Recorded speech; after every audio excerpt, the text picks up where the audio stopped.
Ready? Should we be able to start the meeting? Joint meeting? At this time, good evening, everyone. At this time, I'll call to order the regularly scheduled committee meeting for the Village of Midlothian, Wednesday, April 3rd, 2019 at 7 p.m. Roll call, please. Trustee Kegney? Here. Trustee Crowley? Here. Trustee Gillis? Here. Trustee Ivan? Here. Trustee Killilady? Trustee Kreis? Here. Mayor LaRue? Here. You have a quorum. Please stand for the Pledge of Allegiance. I pledge allegiance To the flag of the United States of America and to the republic for which it stands, one nation, under God, indivisible, with liberty and justice for all.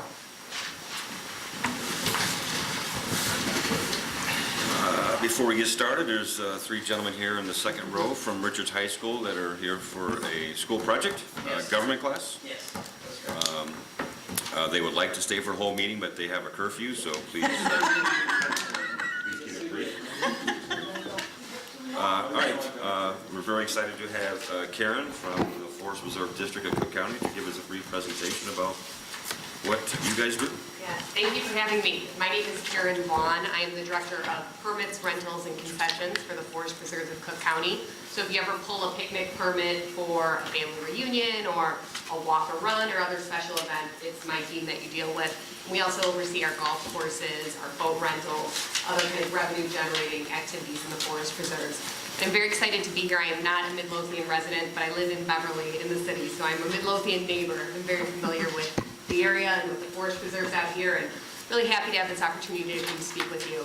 And what we're doing is just reaching out to various municipalities to touch base, give a brief overview of what the Forest Preserves are doing, talk a little bit about some specific activities in the area, and be here really to answer any questions that you have.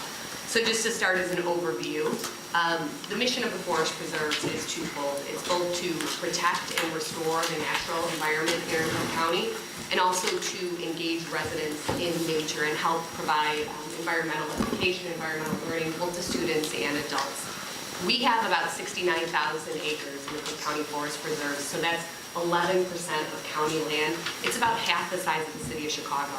It's Forest Preserve alone, and I think people don't necessarily realize the scope or the extent of how much protected land we have here in this area, and it really is, a great offering, for all of our residents of any age.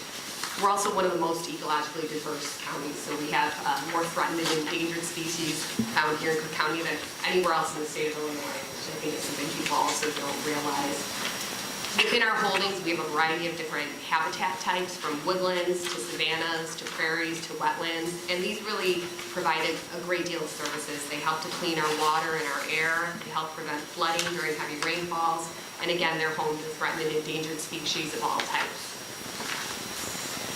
As I mentioned, the second part of our mission is really connecting people to nature. So within Cook County, we have 300 miles of trails. We have 10 lakes, lagoons, and rivers for boating. We have 6 nature centers, including the Little Red Schoolhouse, which is probably the nearest one here people are familiar with. There's also the Sand Ridge Nature Center, which is in Calumet City, not too far. We have 5 campgrounds. Again, another one near here is Camp Sullivan, about 147th and Oak Park Avenue. We have 3 pools. We have 10 golf courses, I mentioned briefly, and hundreds of picnic groves. And we do thousands of family reunions, weddings, showers, different events every year. Most of the activities that we offer are free. The permits obviously have a fee, but we do lots of nature programming and education that people can come out and enjoy at no cost. And our website, which is fpdcc.com, it's kind of confusing, but it's the first letters of Forest Preserve District of Cook County.com, has information about all those programs, and at the end I'll touch on a few that are going to be held near here. So the Forest Preserves was originally founded in 1913. It was kind of a lengthy process. It actually predates the National Park System, but it was a lengthy process to found the Forest Preserves, and so we just celebrated our 100th anniversary. And to commemorate the fact that it took us a long time to start the Forest Preserves, it was a 3-year 100th anniversary celebration. And one of the things that came out of that was this Next Century Conservation Plan, which is really about setting a vision for what the Forest Preserves will look like in the next 100 years moving forward. For a long time, people thought if you leave nature alone, it will take care of itself. But what we've learned, science has evolved, and people have realized that nature needs our help. There's a lot of invasive species, there's things that are coming in that are encroaching on, the natural habitat. It's not what it was before, hundreds of years ago. So we have a lot of active restoration efforts to help protect the ecosystems that we have here in this area. And it's really critical, it was really critical for us to develop this plan to be very proactive and say we want to be ambitious about our goals in the 100 years moving forward.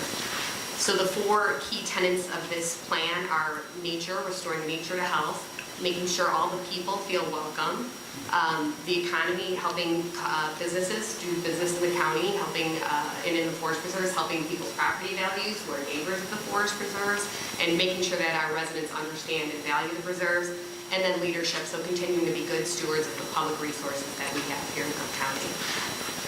Many people don't know that the Chicago Botanic Garden and the Brookfield Zoo are actually part of the forest preserves. They're on forest preserve land, and they receive a great deal of funding from us, although they also supplement that with funding that they raise through their own efforts and through their membership programs and their admission fees. And their missions are really complementary to us. So while we're focused on native plants and animals, the zoo and the garden are helping residents of this whole area to have a better understanding of plants and animals around the world.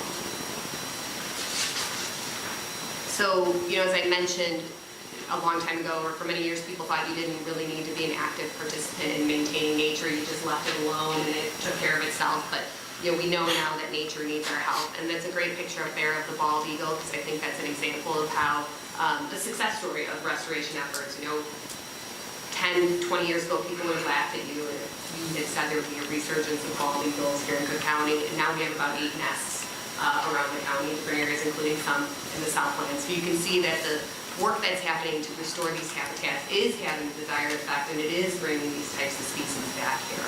And we're seeing that it's really thriving. So there was a study that was done recently that said the ecosystem services, as they call it, that the Forest Preserves provides, gives about a $470 million annual benefit. So that's cleaning the air, cleaning the water, protecting plants and animals, lowering health risks, etc. And we really want to make sure, again, as a government agency, that we're being fiscally responsible stewards, that we're investing our money efficiently and effectively, and that we're getting a high return on investment for the patrons and residents of Cook County. So if you think about, what it costs us to, I'm not clicking over here. Okay, sorry.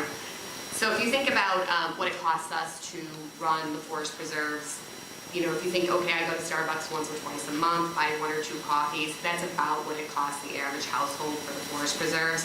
So the average Cook County homeowner pays about $3 to $4 in their property tax bill for the forest preserves. It's less than 1% of the total. And when you really look at it compared to our national competitors, or our national peers, I should say, we're protecting more land and providing more programs and services at a lower cost per acre and per capita than most of our peers, certainly in the region and also around the country. So again, the vision is that the people of Cook County will celebrate and nurture our thriving woodlands, prairies, and waters as world-class treasures that sustain our great metropolis. You don't have to go to Wisconsin and Michigan or the other areas to enjoy nature. You can do it right here within, in the case of Midlothian, within a 10-minute drive probably from all of your residents. But we are looking for your help. We certainly know that making people aware of the forest preserves is the first step that we have to do moving forward. So we want people to participate. We want you to visit us. We want you to have a picnic, take a hike, join a bird walk, visit a nature center, bring kids, bring the next generation out there to help advocate, to spread the word to your family and friends, or invite them to come out with you.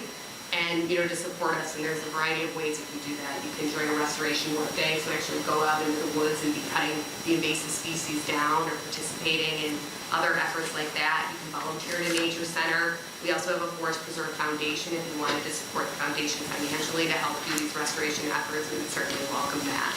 And again, as I said, I wanted to just highlight a few specific Midlothian activities that are coming up.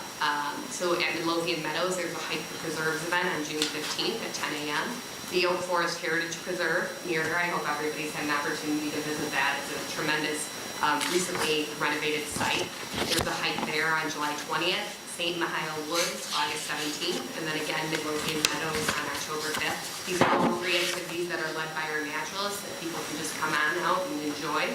I am not an angler, but I have some notes from our ecologists, our fishing ecologists, who wanted to make sure everybody is aware that there is Poe Lake at Oak Forest Heritage Preserve that's open to public fishing. And he says, while not all of the shoreline of the lake is accessible to the public, it has great largemouth bass and bluegill. Midlothian Reservoir in Oak Forest has some of the best bass fishing in Cook County, but he warns that it is currently on the IDNR consumption advisory list and has a restriction on eating larger common carp, but the largemouth are okay. And finally in South Holland, which is not too far away, Green Lake there is getting stocked with 800-pound rainbow trout next week for the inland trout opener on April 6th. So that is a message from our fisheries ecologist for you all. And then the last thing I just wanted to call your attention to, there's actually going to be a new trail connection being built. This is a partnership with IDOT. It'll link the Midlothian Meadow entrance at 155th Street to the Oak Forest Heritage Preserve. They're starting work on that on May 1st, and that will is anticipated to conclude, I should say, August of 2020. So for the next year or so, there'll be some construction work happening. It's a little bit tricky to see there, but the green trail is existing. And then you can see there's the Oak Forest Heritage Preserve, which is a loop trail, and this blue new line along, I think that's along Crawford, it looks like, will link the two so folks can use that if they were running or biking to really create a connected experience. So just a few things I wanted to highlight. Again, we're just trying to come out and visit different village halls and community groups and just kind of reintroduce the forest preserves, let you know that we're here, we want you to come visit us, and I'd be happy to take any questions that you might have. Is that presentation on your website? Or is that just something? There is probably a version of it. I customized it a little bit for this group to highlight the stuff again. I can provide it to you We do have it. electronically. We have it already, Yeah. electronically. So you're welcome to, to put it on your website or do what you'd like. Our website's not real great, but we like to do a link. Links Yeah. are easier. Yeah, we can figure that out. I'll work with Alan and we can definitely make that happen. Anyone else?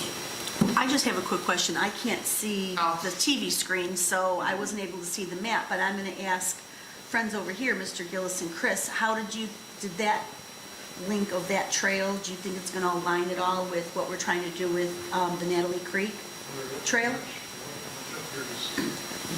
far as what we're doing in Natalie Creek. Okay. No, somebody's from. Oh, it is? Pulaski? Oh, okay. And Okay, 'cause I Natalie- thought you Natalie- mentioned 155th and Cicero. Pulaski. Plasky. Oh, okay. Yeah, Sorry. although the Heritage Preserve is sort of Okay. in between the two. Okay. Nice. Excellent presentation. Great, well, thank Thank you. you, Karen. Thank Hope you. that you all have the opportunity to come out, and if you ever have any questions, feel free to reach out to me or anybody on the Forest Preserve staff. Thank you. We'd be happy to Great. help you with anything, and I'll work with Alan to figure out a way to get you guys a little for this. Great. Thank you. Thank you. Thank you so much. Thank you.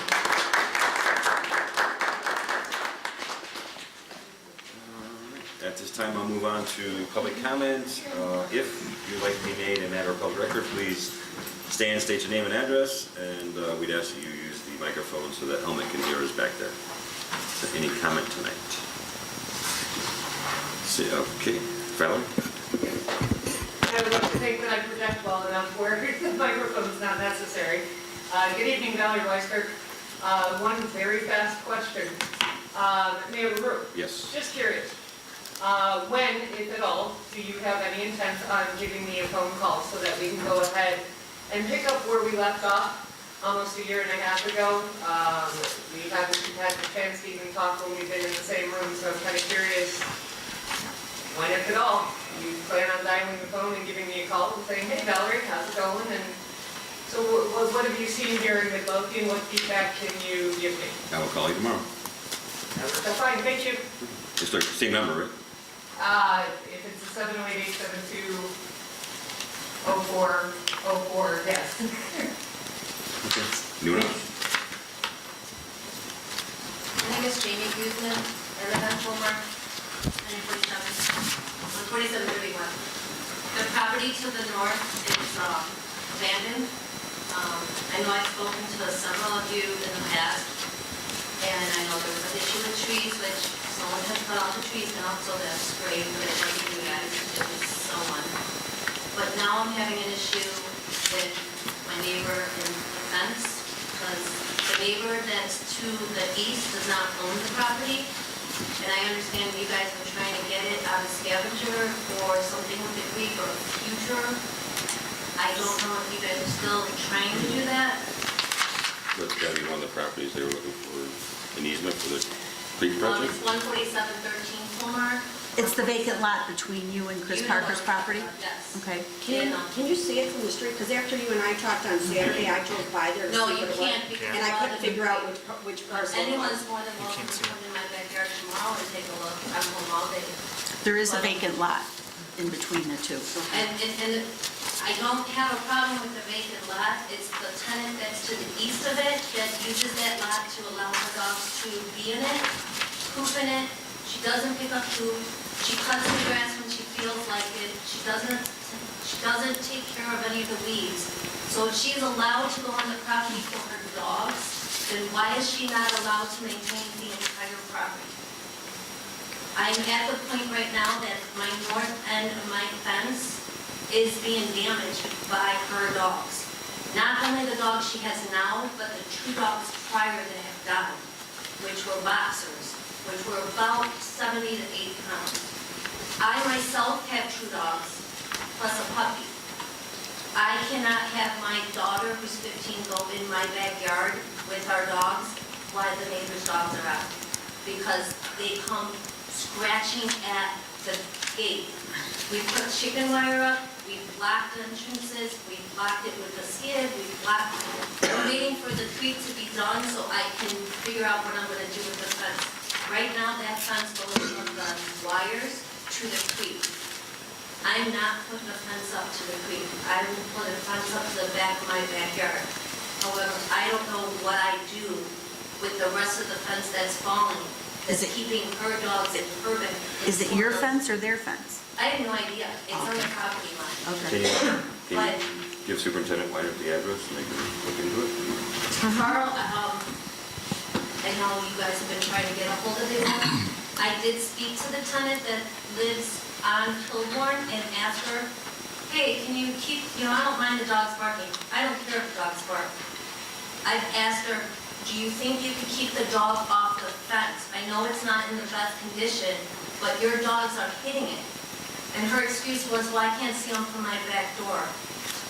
It's an old fence. So it's the property on Kilbourne that's It's a the leading issue. on Kilbourne. But if I'm not mistaken, after doing all of our investigative work on this for the creek, if I'm not mistaken, I believe the landlord who may own that property also owns the abandoned lot, the abandoned vacant lot that's between her house and Right, and Chris's she house. knows the person that owns it. She said that she'll speak to someone, because she even mentioned, if you guys do anything to that fence in the back off the creek, you better replace it. That's what she told me. I was like, oh, I don't know what's going on with that, I have no idea. But the fence on Fulmer that blocks that yard from the creek is falling into the creek. There's a tree falling on it. Her dogs before used to get out. From Chris's property, you can see it, right next to Chris's property. You could see how she's bordered up or someone's bordered it up. So someone's done something to it. I just don't understand. Ma'am, are you saying that the dogs are on someone else's property, not the owner's property? Correct. Are they, And when the trees fell on that fence at one time, I was like, hey, are you gonna get that tree down? And her excuse was, that's not my property. do you notify the police department when they're off of their property and on the, But she says she has permission supposedly, so it's my word against hers. still, that would still be a animal at large? So it's the vacant lot to your north? Yeah, it Right. goes Chris's lot, which you own now, right? So it's Okay. 09, 13, 17, and I'm 31. Okay. And I know when before the whole creek thing got taken care of and everything, those were 2 empty lots that I know when we had the luau, I know some of you guys have been in my backyard. It wasn't And nice. some of that debris is still there from when you guys were there. Okay. So the neighbor whose home, the rental home that faces Kilbourne, the backyard faces out to Colmar. Was there ever a fence that divided the vacant lot from that property or no? That's open? I don't know. Okay, so there's no fence? No, she Okay. doesn't have a fence at the wires. I'm assuming everyone on that side, east of mine, always say that their property line ends at the wires. Oh, okay. My shed's over the property line. My back fence is over the property line. So I'm not sure exactly because the fence is crooked too. Yeah. Someone said, oh, before this had to be, I gave them permission to put your fence on my lot. So I was the new tenant at the Yeah. time.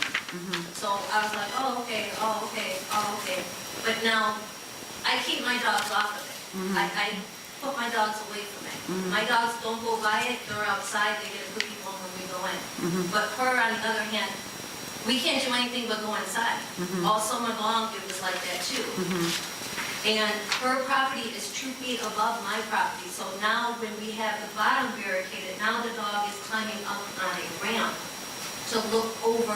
Her dogs are? Her dogs are, because there's like a driveway that comes from the garage into that backyard, which at one time somebody did. So you could drive a car out her back garage into that lot. So I just want to know, because when I look at her dog and the fence is here, her dog is here looking through my fence. And I just want to know, like, what happens if that dog comes through into my yard? What happens then? Like,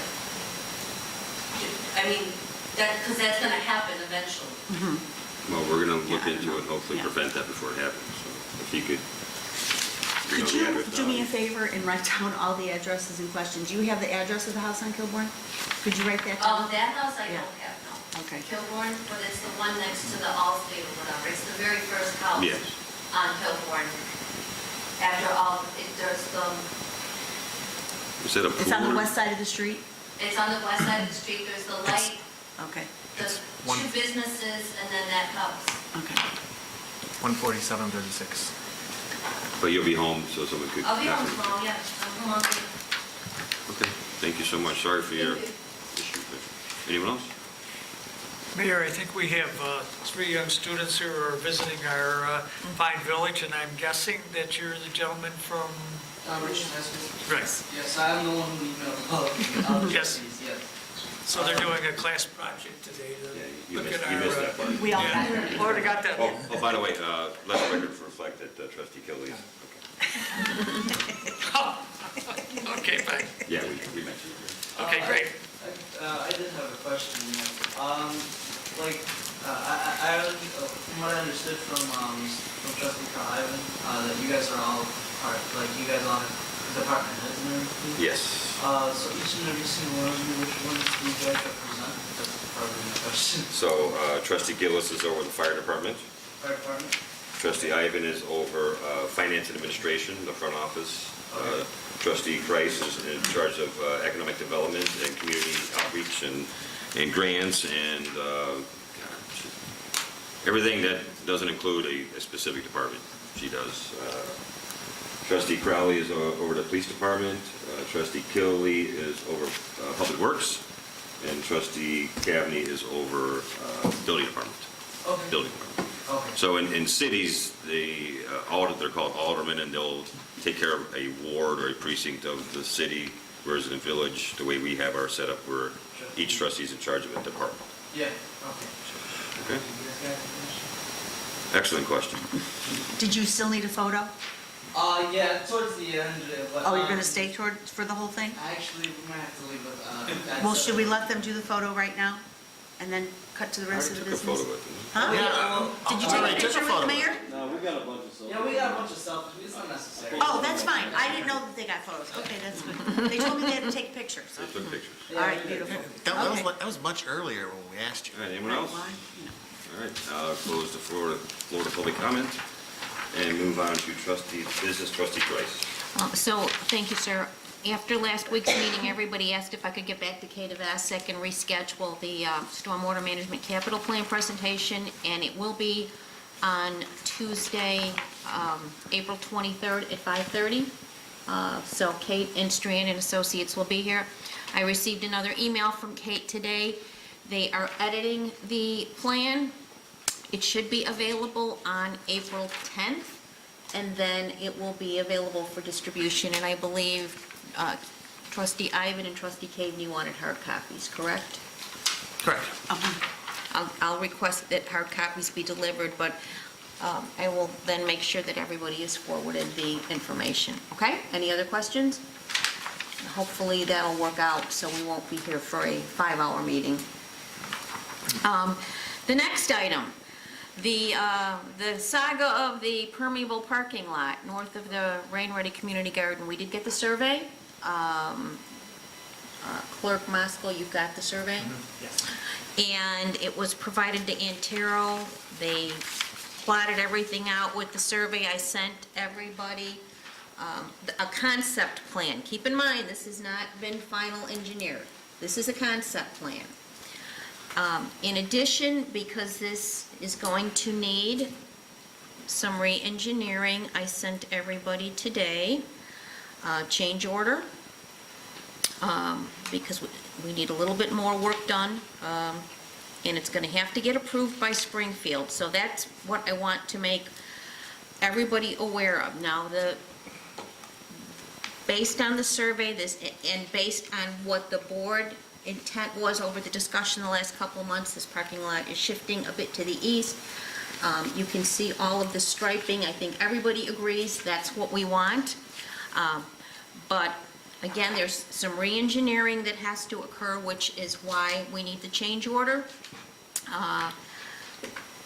And again, once this is re-engineered, it has to go back to Springfield, and IEPA will have to, again, approve the re-engineered plan. So time is of the essence here. The estimate was to get, if the board approves this next week, then we can get the re-engineered plans within 2 weeks. I asked, could we get them sooner than that? Can we get it down to the Illinois Environmental Protection Agency for review and approval? And what I would like to do simultaneously as that occurs, I would like to get the bid specs out and get this project out to bid, because the board can, the way the specs are written, the board can reject all bids, but we're running out of time. And so to get this done by the IGIG expires on July 15th, we've got to keep moving. So again, I sent this to everybody today because I did have some questions that I had to work through on this, which I think I did. So I don't know if anybody else has any other questions. I just would really like to get this parking lot in before we lose the grant money. This change order will be paid for out of the IGIG funds, correct? The IGIG, I think, reimburses us up to 70%, and I believe we can get the survey reimbursed through that as well. Okay. Okay? Okay, and the change order is only $2,800. Correct. And so if we approve this change order next week, then Antero can go ahead and finalize this drawing that you provided us. Finalize the engineering. And then the full, and I'm assuming that what they have to send to IDNR is not just Not one page. IDNR, IEPA. I'm sorry, IEPA. What they have to send to IEPA is not just one drawing, it's Right. the whole set of Right. construction drawings. So would you please ask them to send the Yes. same set to us as well? Yes. And then at the same time that this is going to IEPA, they're also going to send it out to bid. Well, we will, Does the village do that, or does Antero do that? well, they prepare the bid documents, and then I'll give it to the clerk's office to advertise in the paper, and it'll go on the website. Oh, so we solicit bids that way, Right. okay. Okay? I just got one little question. What was re-engineered? We've just, They moved, Could you- they shifted, Yeah. based on the survey, they shifted. Shifted south, like we were asking. So And we would have east. to go for the east. And east. Right. So none of the permeable pavers will be, it's all on village property. Right. The striping will be on, there will be striping on On VFW property. So I guess that then begs the question, do we want to have some kind of have the attorney draft some kind of an agreement with the VFW that, you know, we're going to stripe their property and we're going to have ingress and egress. Based on what I can tell here, it's kind of hard, well, that particular dimension, I can't tell. It looks like all of the bricks are going to be on village property. All of the parking spaces are going to be on village property, except the stalls that are on the north side. It looks like the striping of the stalls is going to encroach onto the VFW property by like, maybe 2 feet? Well, it says here, a 2.4 total of feet. like 310 square feet. Approximate VFW, 410, wait, 310 square feet of restriping on VFW property. 2 feet 4 inch, or 2 feet 4 Feet, 4 inches. inches, it looks Yeah, like, it's yeah. It's only 2 feet 4 inches. 2.4 feet? 2.4, No. 2.4 feet. The striping Of is each going to stripe. encroach over 2 feet 4 inches. I read it as 2.4 feet, but No, it's, whatever. I think it's I see 2.4, 2.4 feet. whatever.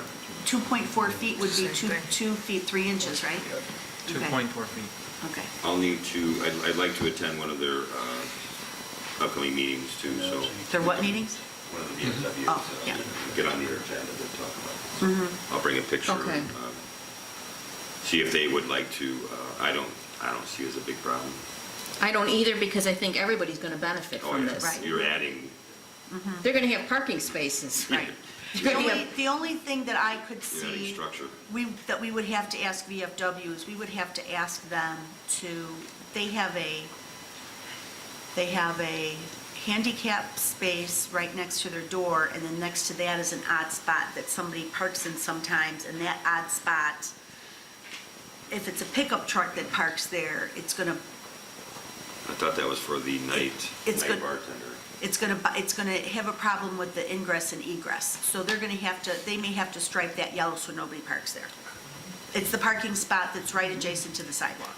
Gotcha. And then the only other comment I would have, based on the prior drawing before this, prior to the survey, that second ADA spot, Yeah? Nick Weinert had said we should probably shift it to the north.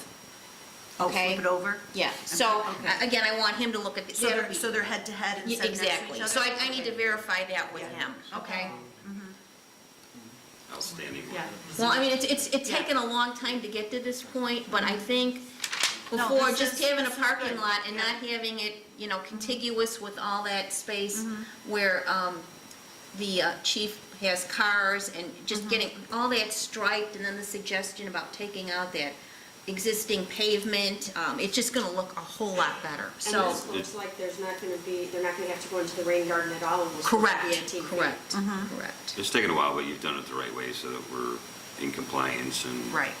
everything Yeah, else, let's so. look. Well, the village has done it the right way, and so, That's good. and anyway, let's just get this done so we don't lose this grant money, because this has been going on for, I think, 5 years. So on the agenda for approval next week is what then? Approval for the Change order, yeah. Clerk Mosco, can you get that on there and attach the change order? Or you could show me how to attach the change order? Yep. I think that's all yeah, we're gonna approve the change order and approve the concept plan. Gotcha. Just a minor point of order, are we going to waive the 48-hour notice of documentation? But that's presented to the board then? It's gonna be, you got it all week. You got it a whole week. It's gonna be Oh, we got approved the next change week. order at 1 o'clock, I thought. No, Right. Well, we're Yeah. reviewing not it voted now. till It's next gonna week. get approved You got next a week week. to review it. Okay. I was trying to work through it to make sure that, and I had him tweak it a little bit, so I spent a lot of time reviewing it because I wanted it to be right so that we can just move forward. It looks right. Okay, amen. Good. All right, I think that's all I have. That's it.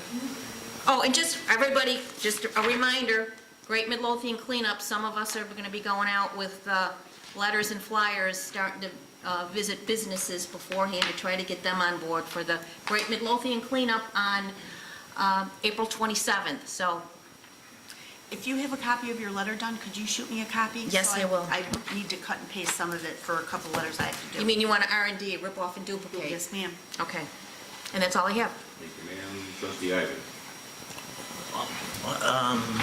A couple of things. We got a new TV. How did we get it? We bought it from Best Buy. It was under the $500. Fill up the truck. Now, we followed all the proper procedures. No truck was I involved. thought maybe the police department donated it. No, The last one, it didn't work so well. this is a brand new one. So as part of the talk and discussions that we went through to put that one in place, somebody asked a second TV be put up so that we could have the agenda on one and presentations on the other. So I was thinking about investigating how much effort it would be to place another 55-inch TV on the other side. In addition to that, with the Public Works also started doing the screen and where it was going to be placed, and that's what all the blue tape is on that back wall. The projector and the screen that'll be back there, I don't see us ever using them for board or committee meetings because that's usually a big, lengthy type of event, and I don't see us doing that in those types of meetings. But as training or special sessions, I would see us using that, and so that's why it's mounted back there. And of course, we'll relocate the clock. Can you get it put up in time for the Stormwater Capital Management Plan presentation? Isn't that tomorrow? No. No, the Oh. 23rd. 23rd. 23rd. I would be surprised. We've been working on this for 8 months, I think. Gotcha. So we do have the equipment now, we have the projector and the screen, so setting it up and wiring the electric, which is also another thing that we still have to continue to do, is adding more electrical outlets to the TV over there, so that there's just not a loose wire hanging down. Okay. All right? As part of the events that happened this week, we had an election the other day, and the 3 trustees that ran, of course, won because there was no opposition, but that begs to define when we will be sworn in, I guess would be my question to the clerk. Same time it always is, the first board meeting in May. First board meeting in May. And then you'll get your appointment to second board meeting in May. All right. So as also what happened last week is we had a finance meeting, and we covered a couple of little things. I just want to do like a brief rundown of what we talked Last about. week, That was back in, what, I March? was gonna say, did I miss one? No, Okay. the last finance right. meeting was Okay. March. So, all right, Okay. 2 weeks. Okay. The last finance meeting. Sorry, I thought I missed a meeting. All right, go All ahead. right, no, we didn't miss it. Okay. All right, so one of the things we discussed was the changing the late water fee from 20% to 10%. And changing the reconnect fee from 50, 75, and 100, depending on which occurrence it was, to $75. And I was wondering if the board had any questions about changing those fees. No, we love the idea. You guys love the idea? It's Right, neat for then everyone. I will have the ordinance change then available for your review then at the next meeting. Another thing that came up was our PSN payments. It takes roughly 48 hours for us to do an online post for a customer to do an online payment. And so Friday, for instance, the last day that you could pay your bill is still 2 days afterward. Traditionally, we run our month end for the water billing immediately after that, and then the late charges occur after that.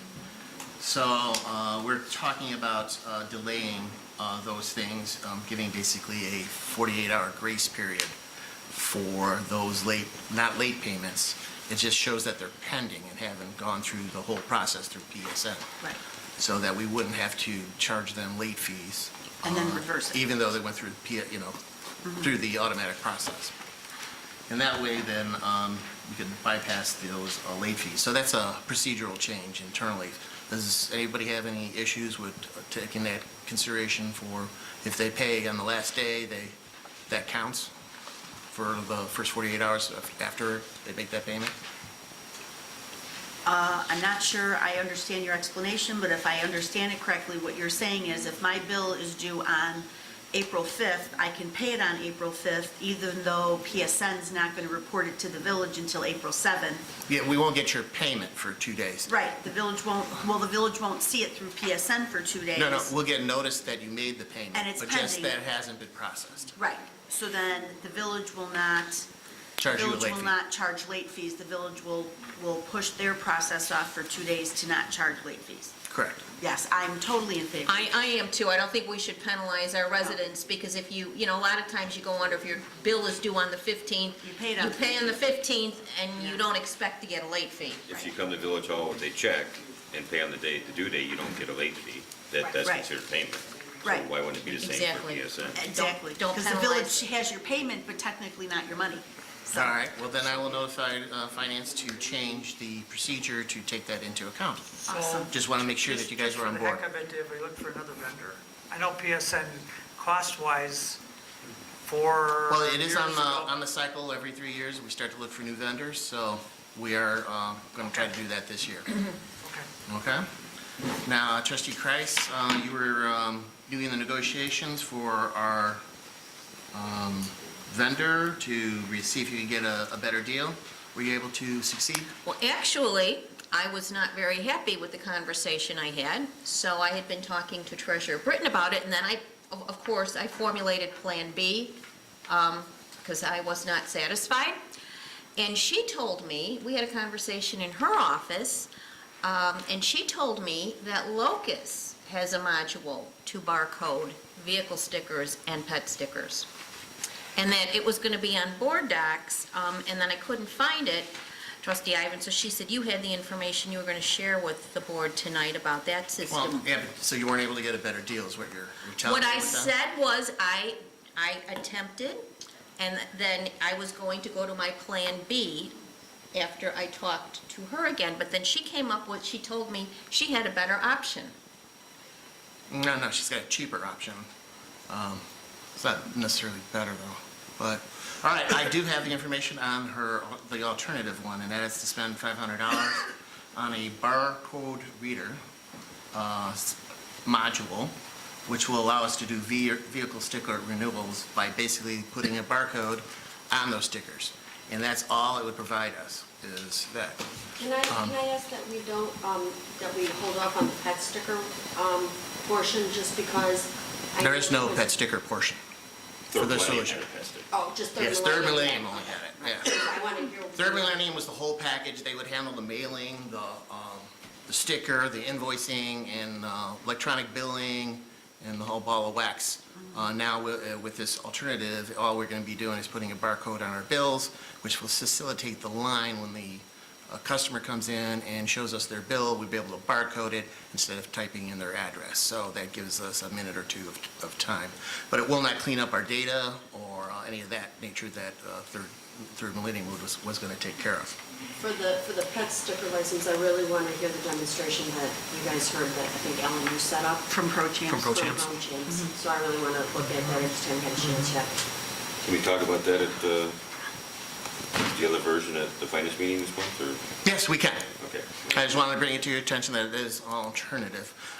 Could you try your Plan B, though? Well, I'm not going to try my Plan B until we know what we're doing for sure, because that all focused into my Plan B. The other thing that Treasurer Britton did say to me was, she thought this was, a more cost-effective option, because this is pretty pricey.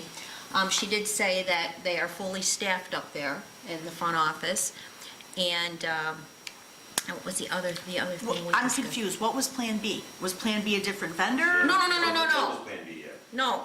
It's my strategy on how I negotiate. I'll tell you my negotiation secrets, okay? I'd love for the negotiation to be, go through your whole process so that we can have a real good set of alternatives to move forward on this particular Well, I project. think if we've got something which she said was $500 versus, But it's Yeah, apples but it's and, apples and oranges. Yeah, that's the same true. thing.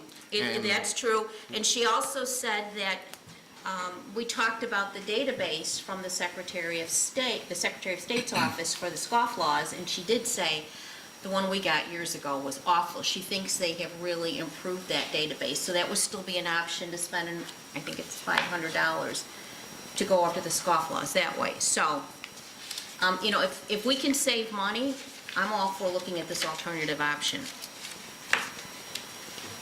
well, it does more than that, so that's why we were hoping that you were able to get the negotiations, or complete the negotiations and get the So best what deal was, that you Karen, can what was get. the issue with your negotiations He with just Third didn't, Millennium? he was not willing, he was just not willing, and I told him, I didn't think what they offered us was really, when Elizabeth was here, I asked, is this negotiable, and she said, well, everything's negotiable, and I said, and what you came back with really wasn't negotiated.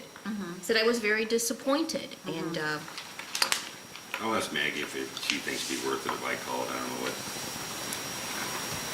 what. but maybe we should first talk about this other option. Well, there's another option, is just, like I said, it's a Yeah, it's just- barcode Yeah. on our, Nothing close to what. yeah. Yeah, it's, The other one will save time and efficiencies. It will provide a portal for your customers to make payments online. It gets directly mailed by them. Eliminates our time and effort by the employees of stuffing envelopes and stuff, so. And it'll also cut our costs on mailing, so. Can this stuff in the forwarded to all us all, the other option thing? But I have some detail on it, so yeah, I can send it to you guys. I will send it to you. Thank you. okay. That concludes everything I have to say.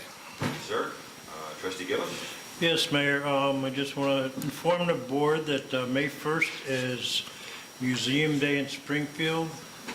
They have what is called a rally and around rotunda, and you get a free t-shirt and button if you participate, and your photo taken with an egg. So it's just a informative session from 8:30 to 11:30 on May 1st, basically just talking about museums in Illinois, so. It was a mailing that came to Historical Society. As far as the fire department, we have a part-time firefighter paramedic, Chris Paczynskis, who has put in his letter of resignation. Actually was effective March 31st. He took a job with the city of Chicago. Oh, So good for him. congratulations to him. Very good. In the board doc, we have in the agenda two items. One was the finishing of painting Station 2. Basically, that was for the day room, the kitchen, and the office. There's a proposal that the chief received for $1,000 to do the work. That's including material costs and labor, with a $400 down payment and $600 when completed. So I'll be asking that for approval next week. Also, I would like to discuss the training request from Deputy Chief McCowen. This was for 3 individuals for a certification class that he was looking to attend, and it's a $1,600 individual, but it was all covered by grant, which is great that we received this. The only obstacle we have is one of the firefighter paramedics is on shift for 2 days. We're at minimum manning those 2 days. He cannot take due time or vacation time because of people already off on vacation. So they were requesting, actually Deputy Chief McCowen was asking that the possibility of the village paying overtime for him to attend the class. Myself personally, I believe that's not a standard that I would suggest we follow, because I don't believe we have done that in the past for any training. If it incurs overtime, we in the past have not approved that. I don't want to make the recommendation that we do that. He can get trade days, and he's working on that, but the possibility of that happening is pretty slim for those particular days because of the fact we're on minimum manning already. So we'll leave that, at least my suggestion is that we leave that up to the firefighter to get a trade day to do it. The other individuals are taking vacation days or due time. Unfortunately, on the one firefighter or paramedic, he cannot do that because, like I said, we're already at minimum manning, so his request would be denied for a vacation day or trade day due to, or not trade day, due time or comp time, because we're already at minimum manning, so. And he's supposed to be on duty the days he needs to go to this training, right? Correct. Is that It's a the deal? 5-day training, and he would Okay. be on shift the 14th and 17th. Okay, so we wouldn't be paying him overtime, we would be paying a different firefighter overtime to Correct. come in, okay, got it. He would be requesting time off that would make Right. us go under minimum manning, Right. and we'd have to Okay. get somebody back. What does RIT stand for? It's a, I don't know the exact terminology, it's a RIT, class. Basically what it is they're being trained to train the firefighters how to survive in a emergency situation during a fire, whether it be a collapse, how to train yourself to survive if you are in a life-threatening situation. So it is a very important class, probably one of the most important classes that they can attend, because they're basically going to come back and teach our firefighters how to do it. And this is a national certification class, so it is important. And the fact that we got it covered by a grant that basically is helping us pay for it is huge. The only other thing that we'll be asking for is if they do, all three of them go, two of them will room together, so they would need room reservations at the rate for the class course, and that's all in the paperwork for the night stay, and then a single for one of the other ones. And obviously, they will be taking a village vehicle, and they will get a per diem for their food allowance. So I'll be bringing up for approval. I would like to suggest to Chief Hotwagner that we follow the protocol that we have in the past by not occurring overtime. So I don't know if there's any thoughts or discussion anybody would like to bring up on that.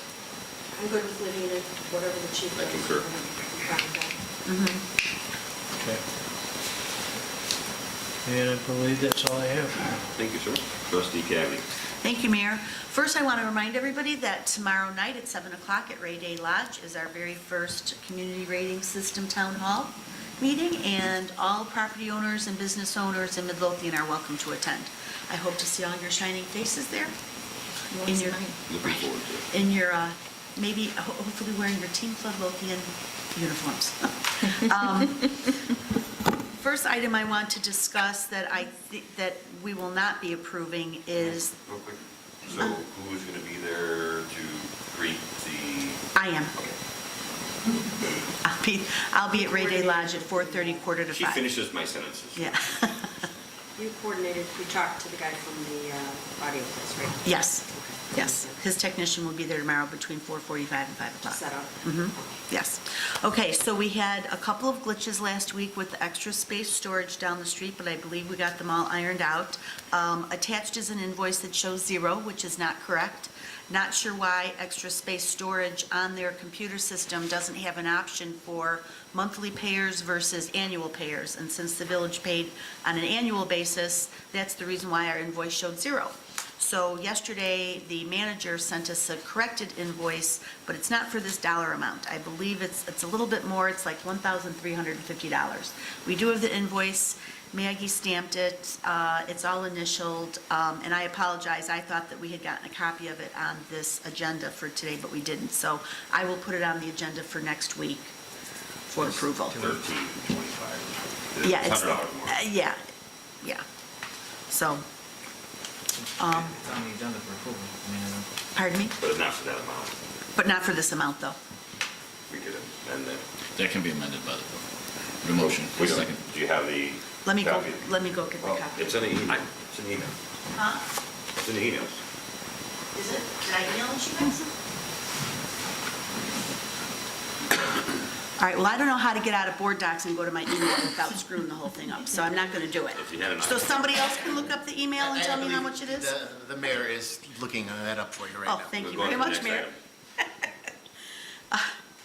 Okay, next item, while the mayor's looking up the email for us, next item would be discussion of the special use for Bellaroma. I know that we discussed this 2 weeks ago, and I chatted with Superintendent Weinert with regards to a few of you, I think Don and a few others mentioned that, it would be the board's pleasure to ask those folks to please improve the looks of the property a little bit more, painting and striping the parking lot, yada, yada.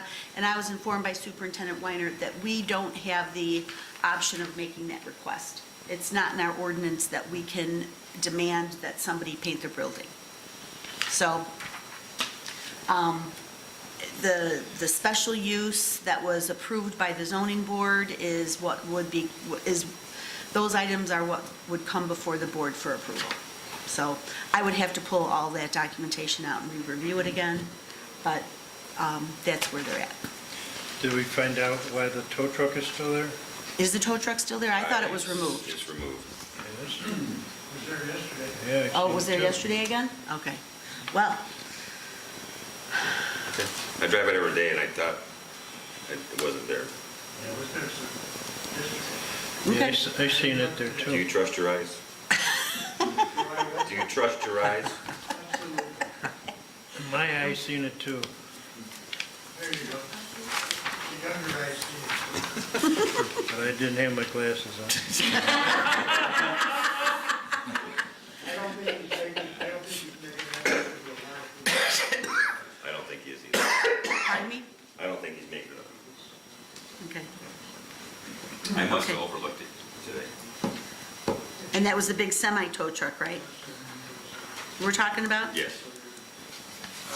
You want to go back? Okay, I will inquire about that. So, where do we sit with Bellaroma? I mean, I don't want to see a business closed. That is the, that corner anchors the town, our village to the east. I would like to see an open business there. However, the open business has to follow the rules and the regulations and the ordinances.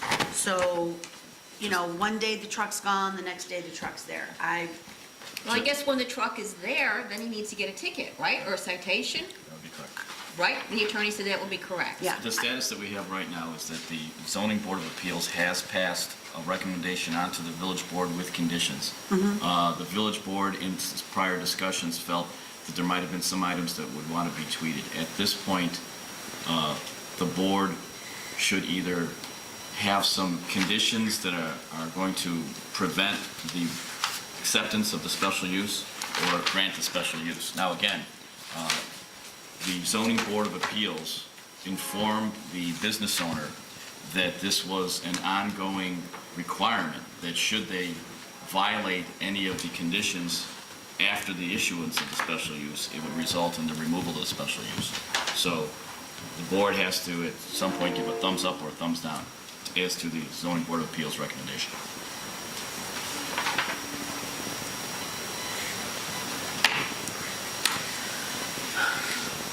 As in a vote? Yes, in a vote, yes, yes, is Okay, to well, approve it. we'll have to- Recommendation right now is to approve with conditions. We just want to make sure that all the conditions are in there, the additional conditions that board member. Just so I can be clear, what is the issue with the tow truck being there? Because I've never, no one's ever mentioned to me that he's towed any semis or towed anything there? I've Is he never just seen it. storing, he's just storing that truck I've there, never seen a right? semi there. No. He's storing it Okay, so it's, there. It doesn't belong there. okay. And it doesn't belong there because of why? One, To use car. it's over the sidewalk. Okay. But it's not a tow truck you would use to tow a vehicle. It's a semi-truck, tow truck.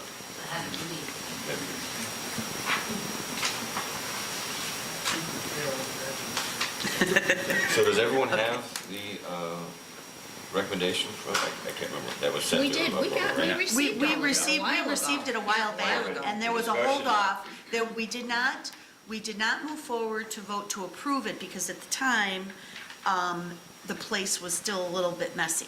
The big container for the oil was still in the front, the place wasn't cleaned up, the dumpsters weren't moved, and since then, he has made some pretty drastic improvement as far as cleaning up the property. We just have an issue with this tow truck. So if we did move forward to approve the special use, they can continue. They would have 30 days to implement the rest of the requirements in the special use, because I believe one of them is they still have to install a backflow valve, and that's not a cheap item to install, but he should have done that many years ago when his special use was first given to him, but there was nobody here to enforce it, so that's kind of water under the bridge. So- He said enough times that we approved it was one of the conditions.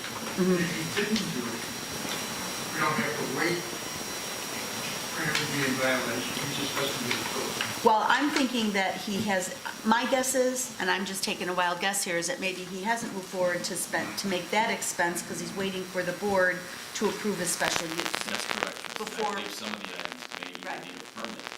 And so without the He special will need a use, permit, and without the special use, he can't get a he permit. can't get a permit because he'll be So- engaging in activity that is not allowed. Right, so the board will have to give him the special use in order for him to get a permit to do some of those items. So if the tow truck shows back up, then we give him a ticket.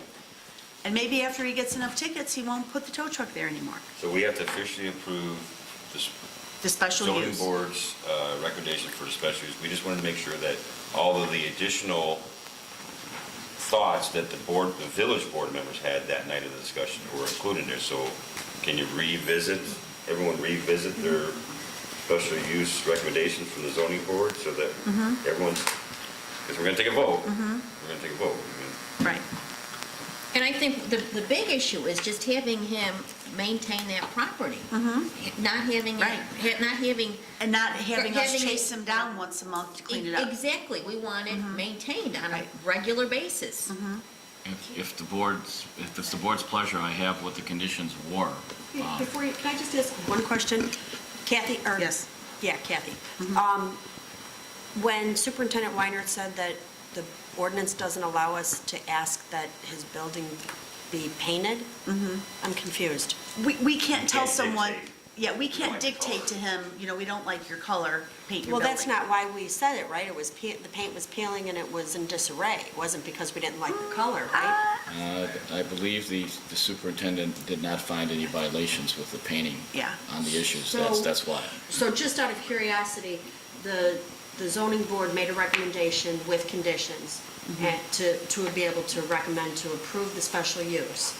As the board, we can't say we're going to approve that, and our condition is going to be that you spruce up the paint on the property. I don't care what the color, but you just make sure it's clean. We can't say that? We could say that. We could say that. So that's just what, we could do it that way then. I mean, we're not going to ticket them, we're just going to say, we want you to have the special use, we want you to be a good business, but, it's becoming an eyesore because it's not, whatever the wording was we used, and we can just make that the condition and pass it. That's what I'm saying. Look at what you have, make sure everything is in there that you want. Maybe it'll Send save, it to- sorry, Mayor. Maybe it'll save the board some time. I'll run through them very quickly. The property owner must agree to environmental assessment. That's been done. To accomplish the assessment, the property owner must execute the environmental rights of access agreement within 15 days of passage. That's been done. Any and all signs currently on the premises on which may be placed on the premises shall be erected and maintained in strict conformity with the village code of the Village of Midlothian. Any refuge, garbage must be placed in closed dumpsters, adequate sizes provided by the building department. There shall be sufficient dedicated parking spaces on the property in conformity with the village code of the Village of Midlothian and shall have adequate access for egress for emergency service vehicles. And the Zoning Board of Appeals also extended an additional condition, which was that there'd be separate parking for the customers to be able to park so that they're not going out into the communities. There shall be no display of automobiles for sale on the parkway, streets, or sidewalk immediately adjacent to the property. In addition, there shall be no display of automobiles within 8 feet of the curb on either Kedzie Avenue or 147th Street. The property shall only place vehicles on the lot for sale, viewing are placed at sale in excess of $2,500. Moreover, the median price of vehicles on the lot shall be no less than $8,000. The median price shall be calculated by taking the list sale price of each vehicle on the lot divided by the number of vehicles placed for sale on the lot. Development shall comply with all state laws, federal and village ordinances. The exterior and exterior of the business shall be maintained in a professional manner, and the property owner shall ensure that the premises are kept free of debris and/or refuge. A fire alarm system consistent with the current village code must be installed prior to the issuance of the business license. My understanding that has been done too. A license must be sought for and issued for the business can begin operations. Neither the property owner nor the licensee of the property shall use any abutting properties for the purpose inconsistent with the village code and which require a special use without obtaining the proper approval from the village pursuant to the ordinance. If any of these conditions are not followed, or if any village ordinances are violated, the variation shall terminate immediately and any business license shall be immediately revoked. And that was more efficient than having to read through it one more time. Yep, this is, I understand what you're saying. yeah. That's what the conditions are. There's some board members that feel strongly, and I want them to read through it and say, add this or whatever. I mean, painting. Nick, do you remember what meeting that was that we discussed this, so we can go back to our records?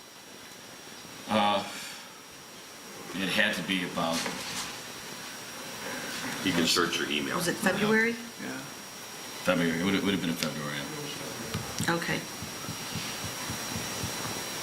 So originally, when we let these people open up, we knew what the painting was, and we didn't demand in the special use Wait, when they agreement- opened up, what, a long time ago or Yeah. just recently? Well, Long time. when they opened up, we didn't demand that they paint their property a certain way, and there is no ordinance in Midlothian for exterior painting. Otherwise, we wouldn't have a purple doctor's office 3 doors down. Well, exactly. Right.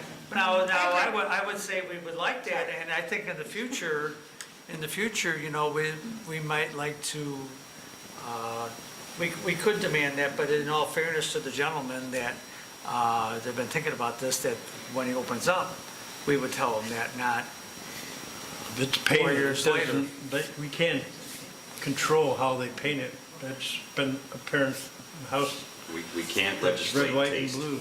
Right. That's right. well, Yeah, that's freedom of speech. It's Exactly. covered under freedom of speech. No, but we can, I thought what we But discussed if the paint wasn't is the color. peeling If and it's dirty peeling and not dirty maintained, and not right, maintained, then that's a whole other what we're story. concerned about. But I don't know that he found that the paint was peeling. I think that's what the issue is. Is I that don't the even building remember the superintendent conversation, to be honest. is saying that. It might be dingy, but it's not what could be considered to be in disrepair. Senior? Excuse me just a minute, just to clarify something. First time he came from the zoning board 2 years ago, he told him to clean up the building. The second time he came, it was basically the same thing. We didn't dictate that he had to be red, white, and blue, or purple, or anything else. But we did tell him that he had to clean up his building. Now, part of that meant that he had to clean up the paint that was half off the building and falling off and making something look unpresentable to be on the northeast corner of our entrance into the village. Then you have to figure it out. So I don't know what you're debating back and forth. If you are going with the zoning board decision, we didn't tell you how to paint the building. You told me you had to clean it up. No, I think that was discussed here. Yeah, someone brought that up here. I think you're quite in English, you're wasting a lot of time worrying about whether it's painted or it's not, but it's not cleaned up. He didn't follow it from 2 years ago, he's not following it again. So unless he does clean up the building and move the things that he needs to move and replace some of the containers that he needs, I don't know what the question is. Well, he did clean up the property. He did clean it up to a certain extent. But we told him that night that if he didn't follow all of the above because of the repeat performance, he was going to be denied. Now, the ball's in your court, do what you want. Well, But the 2 weeks ago, superintendent- Superintendent Weiner came here with photographs and showed us all that he did clean up the property as he was required. All violations. Yeah, all the outside violations Okay. were taken care of. Then what's the question? The paint. There was some recommendation that the building be repainted. That's the word that was found. And, all right, so we're going to put this on the agenda for approval? Is that what we're? I'm sorry with that. We should, we'll pull out the zoning board of appeals approval or recommendation document, and we'll put it on the agenda for next week for approval. All right, I'm looking for a motion to approve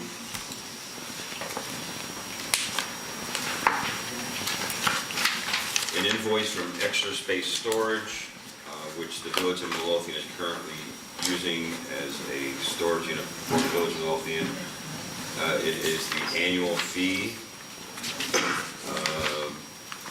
What are the dates? Does it say on there? This says On the, due- no, on the invoice, she put, I'm looking at the invoice right now. This says due dates March 23rd. no, on there, she told me that she had dates on there. And then after we pay, they will add the 13th month, which will be April of next year. So Does it it's, say in the bottom of the box? so it's March to March then. Yes. All right, so. I'm And what's the looking- dollar amount? $1,350. Okay. So I'm looking for a motion to approve the invoice for Extra Space Storage for $1,350, which is the annual fee for the storage unit currently being used by Village of Midlothian, running March 2019 through March 2020. And then the free month will be April of And we'll get a free 2020. month of So it's more than what's on here? Yes, $1,350. I was given the wrong dollar amount. I'll make the motion I'll second. Any other discussion? Roll call. Second, please. Change the name up.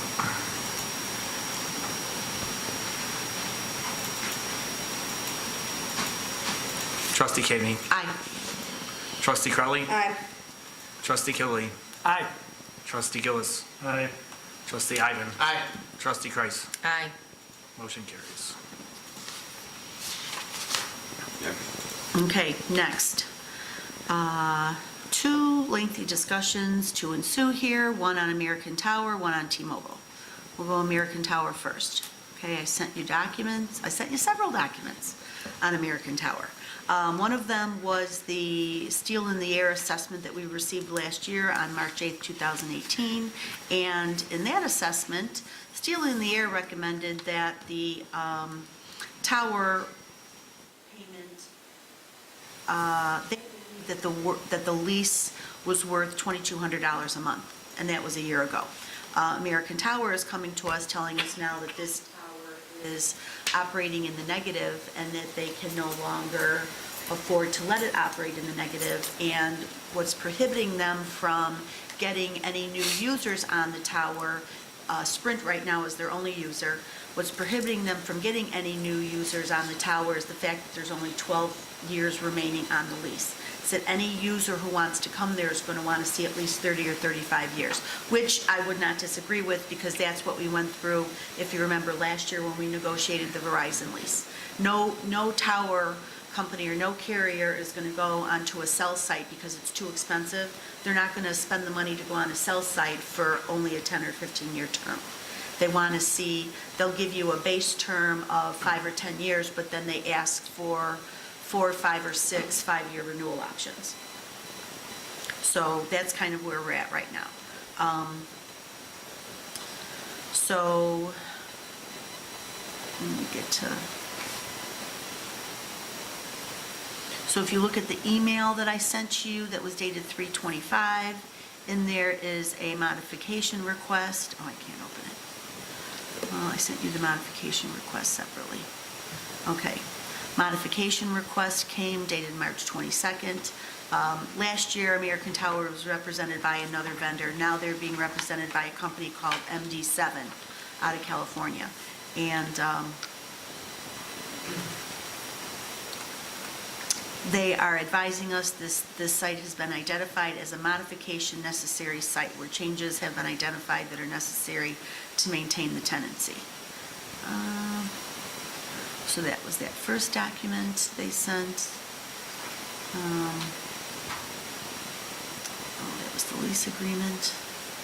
The term sheet. Okay, if you look at the term sheet, last year when they came to us and asked us to modify the lease, they were going to offer us a $25,000 signing bonus, and we were not interested at the time. Now they're offering us a $2,000 signing bonus. They would like to decrease the rent as of July 1st down to $1,400, and they're going to keep the annual escalation at 3.5%, which is pretty decent because the Verizon contract, we only got a 3% annual escalation. However, they are willing to provide us with a revenue share of 10% for each future subtenant. And revenue share is not a term that we have in the current contract. So even though they're reducing the rent, we're going to get a revenue share. I don't know how that might work out because I have no way of knowing.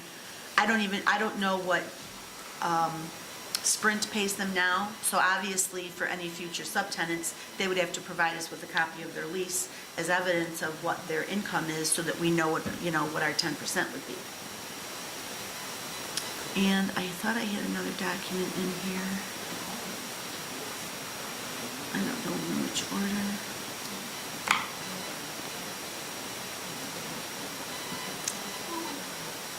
I apologize. I thought there was another document in with all of these documents that included some notes from me that showed a comparison. Under your... Oh, there it is. It's under that email. I found it. I'm sorry. So look at the document that is the email of 325, and you look at the bottom. That's where I put the additional information. The current lease expiration date is December of 2031. Excuse me. The current lease expiration is December of 2031. It's only like 12 or 13 years away. And our current rent is $1,965. Okay, in November of 2017, American Tower offered the village a one-time signing bonus of $25,000 if the village signed the document by November 16th. They basically gave us like 2 weeks to make the decision. We would have kept this very same rental schedule. We would have kept the same 3.5% increase, but they wanted 7 5-year extensions. So at the time, when we were looking at this, I didn't know what I didn't know about cell towers at the time. Now that I know a little teeny tiny bit more, it probably was an offer that we probably should have taken at the time, but who would have known? Now the extension term that they're offering us is a one-time signing bonus of $2,000. They want to reduce the rent by about 30% from $1,965 down to $1,400. Starting July 1st, we will still have 3.5% annual escalation, but they will add a revenue share of 10%. And they want to add 6 renewal terms of 5 years each, so that the expiration will be 2071. So that's the other offer they provided was a one-time lump sum payment of like $239,000 for a 99-year ground lease. And I don't think that that's in our best interest to do a 99-year ground lease. So what I would like to do is go back and negotiate some terms with them on this, because I have no idea what Sprint is paying them now. I have no idea what they're marketing the space at. And when I asked the representative of MD7, Kimberly, I had asked her, what's their marketing plan, and she couldn't really tell me. She said, well, that's not really, that has no bearing on our conversation. I said, well, yes, it does. If you're asking us to reduce our rent and take on a 10% revenue share, I want to know what the marketing plan is going to be. If we sign this, what's the marketing plan going to be? How aggressive are you going to be to get tenants on there so that we can start achieving our 10% revenue share? So, and she told me she'd have to go back and ask American Tower. So that's kind of where we left it. What's the downside of the fact that we have a lease with them until 2031? They have just a, leave it status quo. well, they have a, just like the Verizon lease, they have the right to terminate. They can terminate and leave, and then it leaves us with no income at all. But I mean, this is not income that the village relies on, but really, I mean, it's nice little extra income for the village, but it's not critical to our operation. So do we care? Does the village care? Well, I think Yes. we do, because I Okay. think we need to care about any revenue. Okay, well, that's fine. We do, So- we need to care about any revenue we can get. I think the biggest Make risk, the deal, will you? Make the deal. biggest risk for Make it this would be if there's a merger and they decide to, that the new company decides they don't need that cell tower. So, And I would Well, also add yeah. that the playing field has changed substantially as a result of the small cell Yes, it has. act that's been played by the legislature. We're not going to be using cell phones in 2071. We're probably all gonna have chips behind our ears. You have to, So I would say tug on your earlobe and call your mother. the playing field That's how it's gonna be. has moved drastically towards the tower in the last year. So, So what I- you're saying is we should have taken the 25,000 and, Yes. yes, we should, but, right. but I mean, what I would want to see is analysis of, if it goes to 2071, what's our total revenue? Do we have that?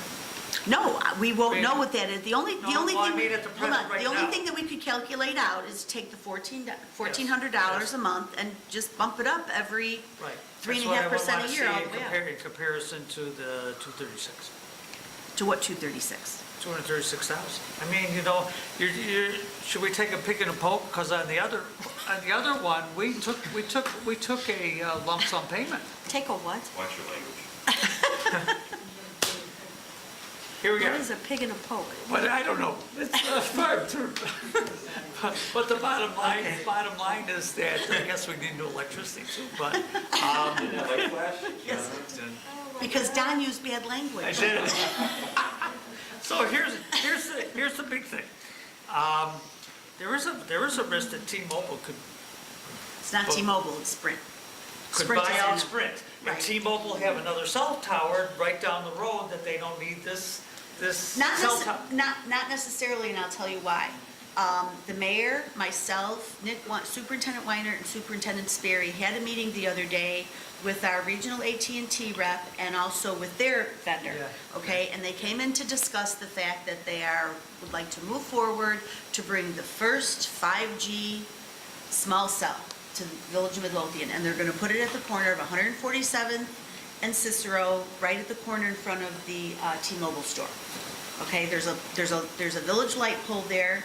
The offer is that they would replace the light pole because they don't want to put this new cell equipment on an old light pole. They will replace the light pole for free. It'll be a stainless steel light pole to match the look of the light pole that's there. And the village, because of the legislature of the Illinois State Legislature, we have no choice. We have to let them do it. They have to come in and sign permits, they have to sign whatever applications we require that they sign. The village will be forced to take a mere pittance of rent for it, but we're stuck with it. And AT&T is guessing at this point, they don't know yet because they haven't installed any here in Midlothian. They'll install one, they'll put the equipment in, then some guys will come around with little meters and, walk in a circle and measure how far, where the next dead zone is. So AT&T is anticipating that they may be putting in 14 small cells in the Village of Midlothian. And that's just AT&T.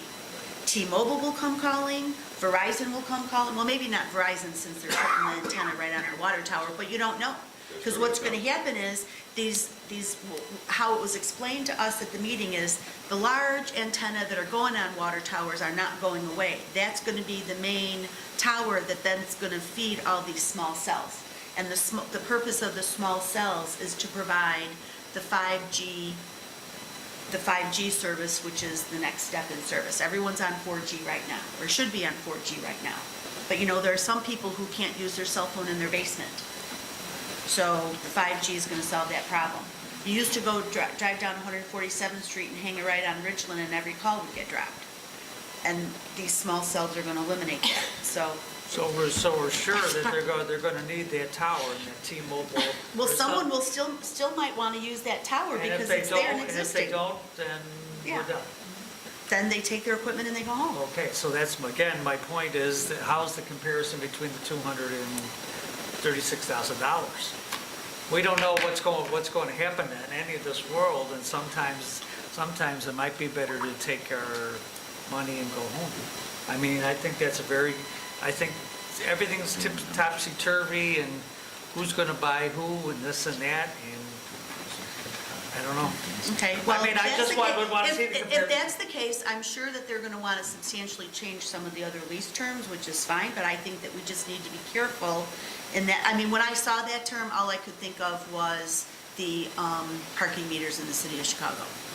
When I saw that, I'm like, I don't want any part of that. But that's another, I appreciate your input on that, because this is a different scenario. We just have to make sure that if we take the money up front, give them the 99-year lease, we also have to take into consideration, is that reservoir, I mean, we have to ask Superintendent Sperry his input on this, is that reservoir always going to be a reservoir location for the Village of Midlothian?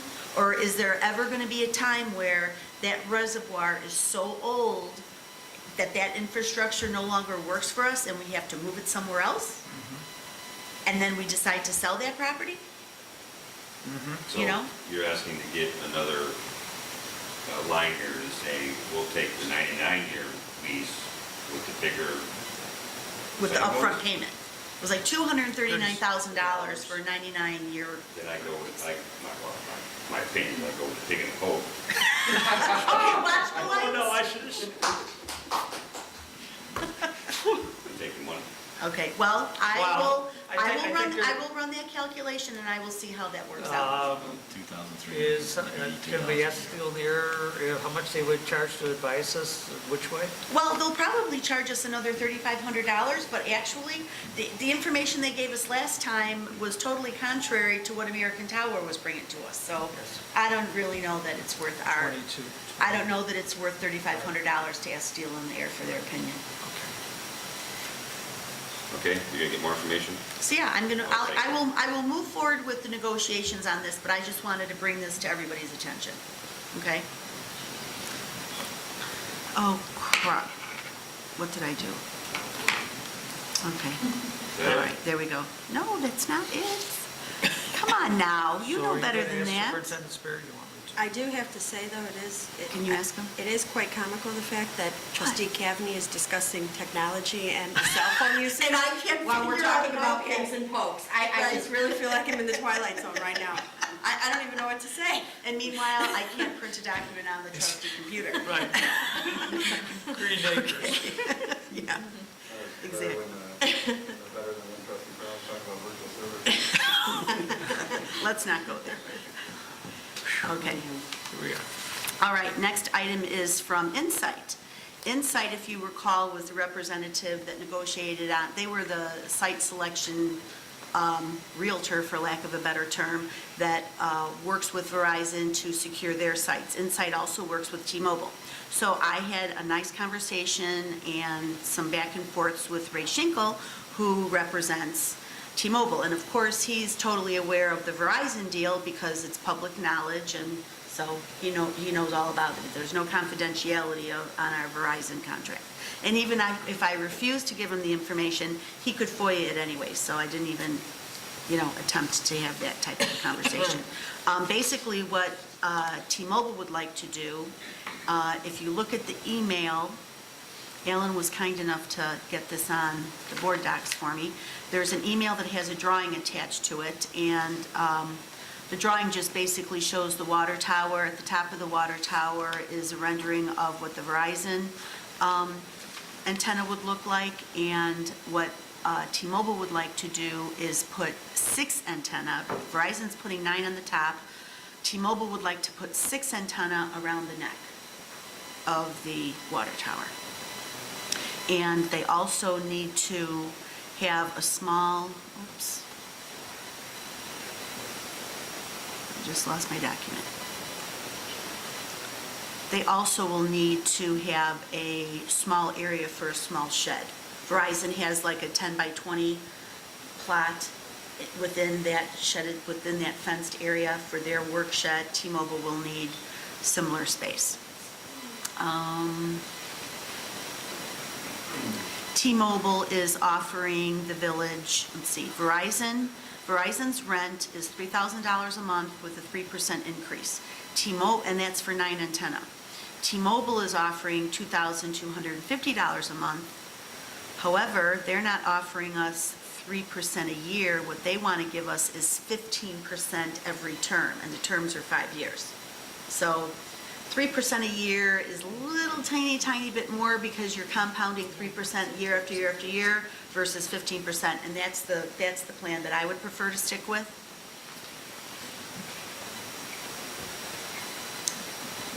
Let's see. Gonna make the water tower look like. Yeah. So that was the email, and then on March 15th, he sent us an actual hard proposal. $2,250 a month with 15% term increases. T-Mobile prefers a 5-year term with 5-5-year renewals. So basically, it's a 35-year deal. They can match what the village agreed to with Verizon, which is 3 5-year renewals or 20 years if that's preferred with the village. But what he doesn't realize is our initial term with Verizon was 10 years. So they're both, 30-year terms or 35-year terms. T-Mobile agrees that it would pay the village's third party up to $5,000 for review. However, I got into the negotiation on Verizon after the RFP had already been somewhat negotiated, and that was one thing that they would not back off on. I know what our engineering costs were. Attorney Valadez, if you could email me tomorrow and let me know what the legal hours and cost were that you spent on negotiating the Verizon deal with me. So, yeah, he said Verizon, T-Mobile is looking to lease the space just below the bulb of the tank and a 10 by 20 space on the ground. So that's kind of where we're at. So I'd like to know, all right, I don't know how I got to Public Works. What on earth? It's from the upper class. This is like the Keystone Cops. here. Sam, get over here. You and I are in the same boat. I am actually hearing the theme song for Green Acres right now. Is this it? There we are. Okay. I think Pig in a Boat was one of the hit songs when they...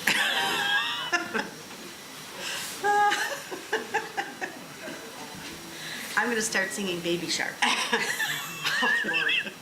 Okay, so what is the board's pleasure on T-Mobile? So they have roughly 30% less antennas. what you're Yes. saying. And so they're getting 33,000. Verizon's getting... Verizon's paying 3,000, 3,000. and they are offering us 2,250. So based on that, let's see, that's a good deal. 30% off of 3,000 is 2,100. Yeah. If Don says it's a good deal, make it happen. Okay. I'm not a fan of the 15%, or the No, the that would be 15%. one you would negotiate. We need 3%, 3%, 3% every You year. think you'll be able to get her to do that? Well, if they don't do it, they don't get to put their antenna on our water tower, do they? Oh, well, I would recommend that you ask Karen for her Plan B to... I'm sure she has her own plan B, don't you, trustee Cagney? Don't you? Yep. So, okay, so shall I move forward with this negotiation? Yes, please. Okay, Make it happen. very good.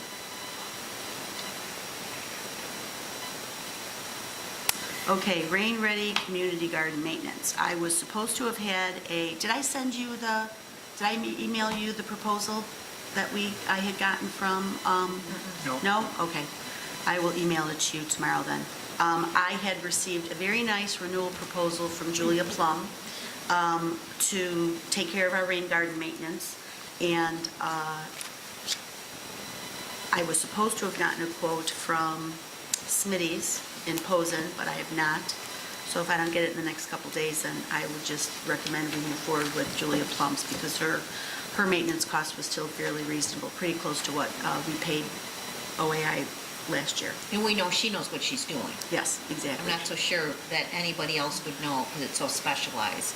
And we would be engaging directly with Julia, because I don't believe that OAI and, what was the organization Julia worked? Hybrid. Hybrid. I don't believe that they're, I don't think that they got their funding so grant they funding. could move forward. So Julia Plum has offered us this proposal on her own.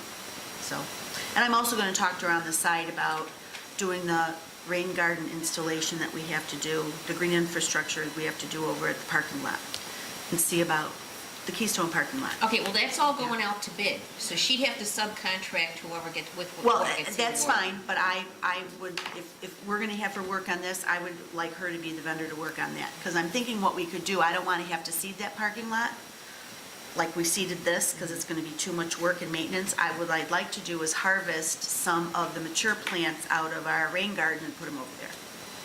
Well, again, that's all going to be contract driven. I ran this all through Superintendent Sperry. Right, but still, they have to send out proposals to people, right? So I just would like to make sure that she's included on that. So, and that is all I have at the moment. I do reserve the right to ask questions at a later moment in the evening. As always. As always, yes. And as much as we kid and joke, I mean, thank you so much for working this.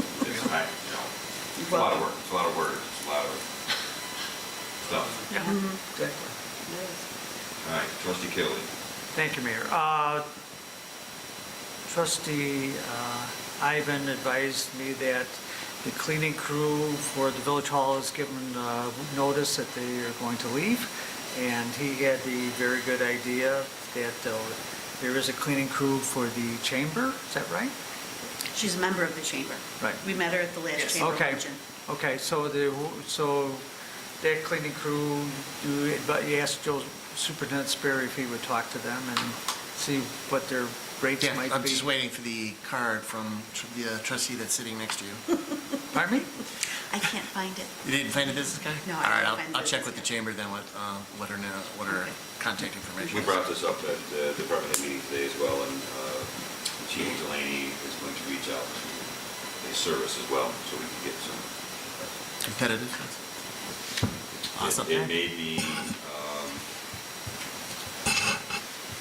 the year's cost may be to the threshold that we have to go out for an RFP, but we need someone here now cleaning, so, or And whenever. what is our cleaning person going? I believe the 12th. Oh, okay. Of April? So if that's the case, we'll be asking the board to bring in someone on a temporary basis if the cost is above the threshold. I know Roy Erickson does our train station. I talked to him about it. Inside He cleaning? would possibly consider doing the offices, but currently he does do offices. Okay, just more bigger buildings, okay. All right. We need, if Roy or Erickson, he does the inside cleaning at the train station? And the windows. Okay, I know that I had brought this up before, you were gonna check into it. We need to get a quote from him to do steam cleaning and cleaning the grout and cleaning the benches and steam cleaning under the benches. We need to do that now, we cannot wait on that anymore. It looks gross. I don't think you were at the meeting when I had, the day after I was at the train station. Well, I've heard it from him. Yeah, so we need to work Yes, on we've that. heard. And I think Superintendent Sperry is aware of it, but I think his perspective is that the cost of, well, But Don, that's not gonna be an every day, every No. week thing. We need it's like spring cleaning, you need to do it like twice a year. not necessarily. It can come out of the Metro Fund, too. Pardon me? It can come out Well, of the Metro Fund. providing there's enough Metro funds, okay, I'll talk to him. I mean, the grout in there, the floor, the benches, everything needs to get steam cleaned. It looks horrendous. Okay. And that's the center of our village. It's part of our TOD area. We're trying to do economic development. If we can't keep our own house clean, who's gonna wanna come here? Okay. All right. Also, would you pass this to the other trustees, please? We were talking about the vaping on and off, the vaping ordinance to raise the age to sell to is 21, and Springfield has passed a law, or they are almost ready to go on it. And I think it's at the governor's desk, and they have, Dan, you wanna take a look at this? Here, give it here. they have made it 21 for tobacco and nicotine-based vaping products. The governor hasn't signed it. It was passed in March, so they have 30 days to, he has 30 days to sign it or not. So I guess, why don't we see what they do and then act off of that? The one thing, I guess, the defect in the bill that some lawmakers were worried about was that really isn't any penalties in the law for businesses that sell underage, under 21. There's no penalty, so I don't know how that would work out. Let's see what's going on, let's see what they do. If they don't do it, there is 30 towns already who have passed similar ordinances. I'd be okay with 18. Well, okay, that's up to the board. What was, you said Park Ridge was 18? 21. 21, Yeah, but do we have a tobacco rule here in Midlothian? yes. What is it? 18. 18? Says right here, 18 now, It's 18. for Park Ridge. Oh, Park Ridge, I believe it is, Nick? Yeah. 21, I thought. Yeah, Park Ridge is 18, but Okay. the key factors in the Park Ridge ordinance is that it has joined, the police department joins a provider of anti-vaping programs at the local high school. And in Park Ridge, that's Maine South. Pursuant to that, Park Ridge writes $500 tickets for kids who are caught with vaping items on school grounds.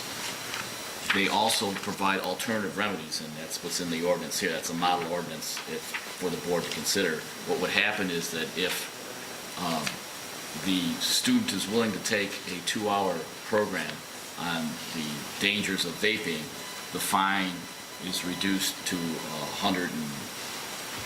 fine's reduced to $100. So what happens is that it has a twofold effect. The fine that the student eventually pays for the program, and it also gets an opportunity for the city to have some information for these kids. Now, we all know that they're going to do what they're going to do.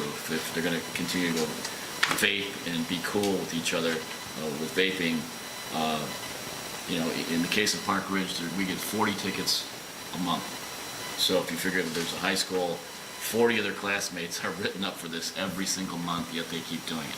But at the same time, it gives the students a chance to see the dangers of it.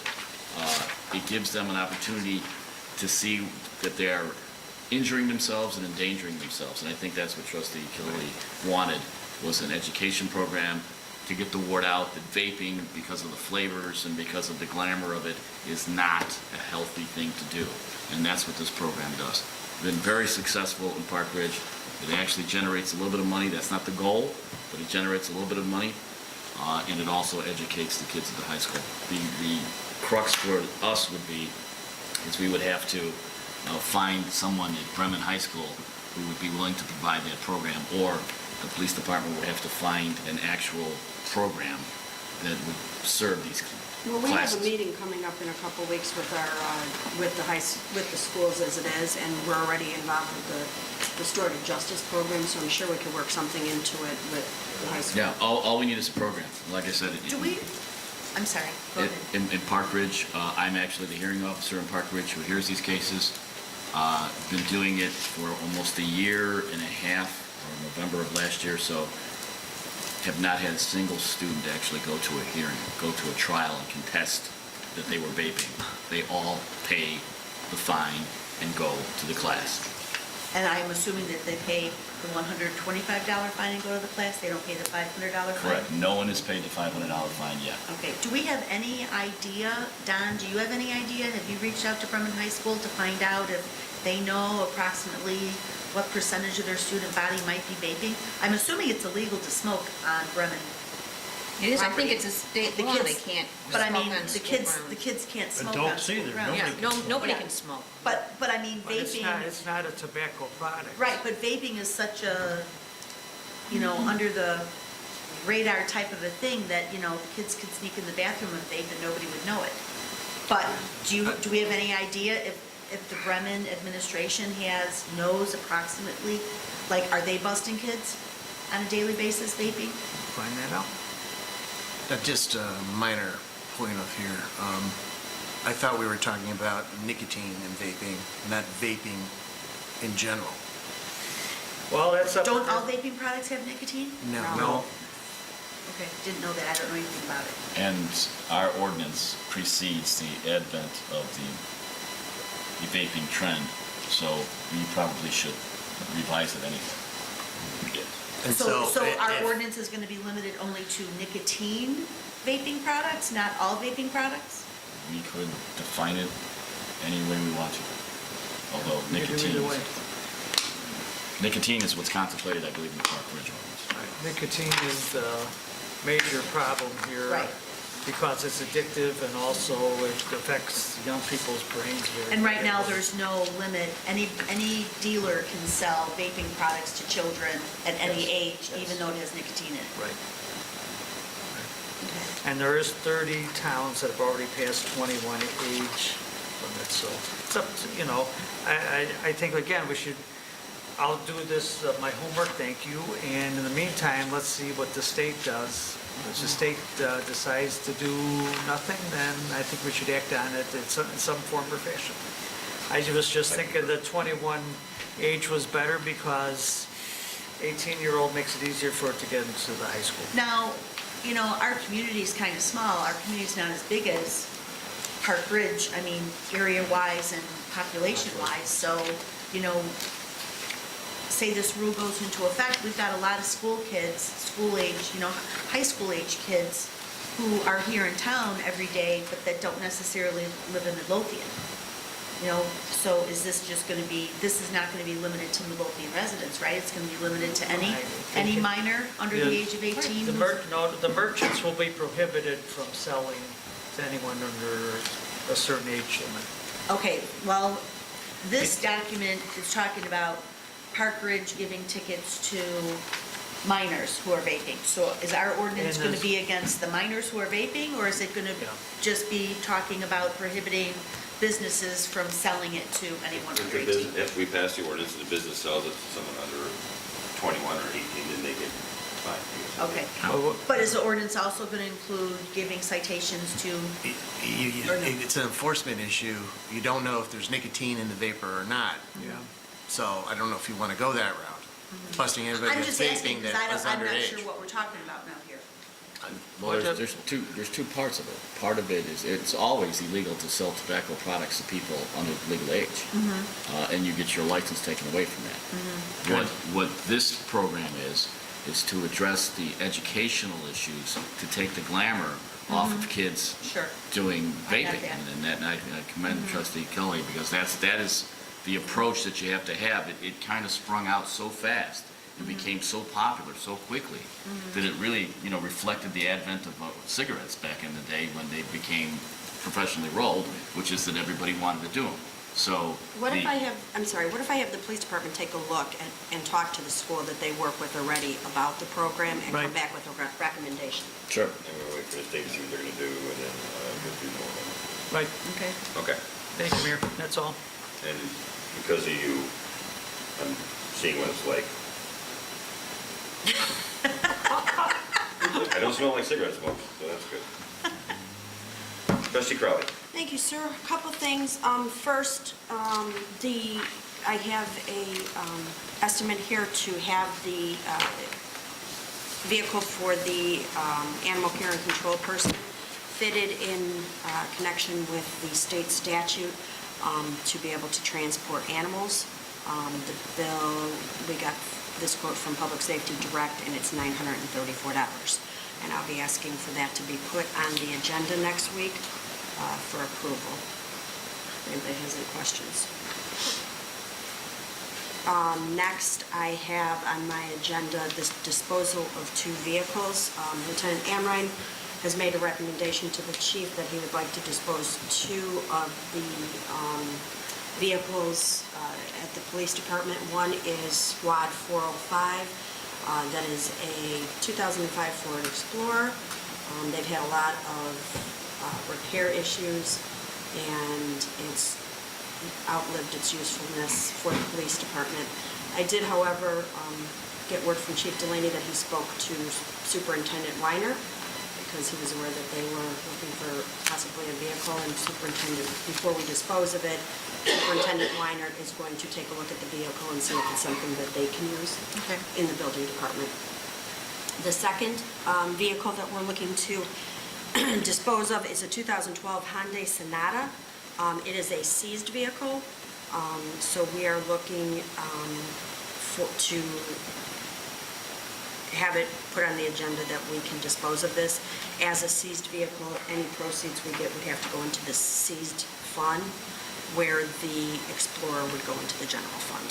So I will have that on my agenda for next week. And Clerk Mosco, do you create the, Deputy Clerk does. can you ask her to do that, please? When she returns, when it might not be in time. Okay. If not, we can put it on the agenda for the following Yep, week to I'll try approve. Okay. Can I ask a question? If funds have to go into the seized fund, what is the police department allowed to use those funds for? Anything that's not a budgeted item in the, right, this is the right fund? State.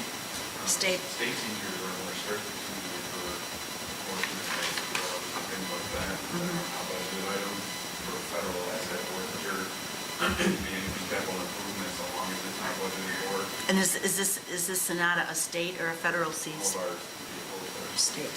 Okay, so you have to follow whatever state, the state rules are, okay. So if you take money through money laundering, there's no restrictions. Okay. So I would ask that to be on the agenda next week if we can.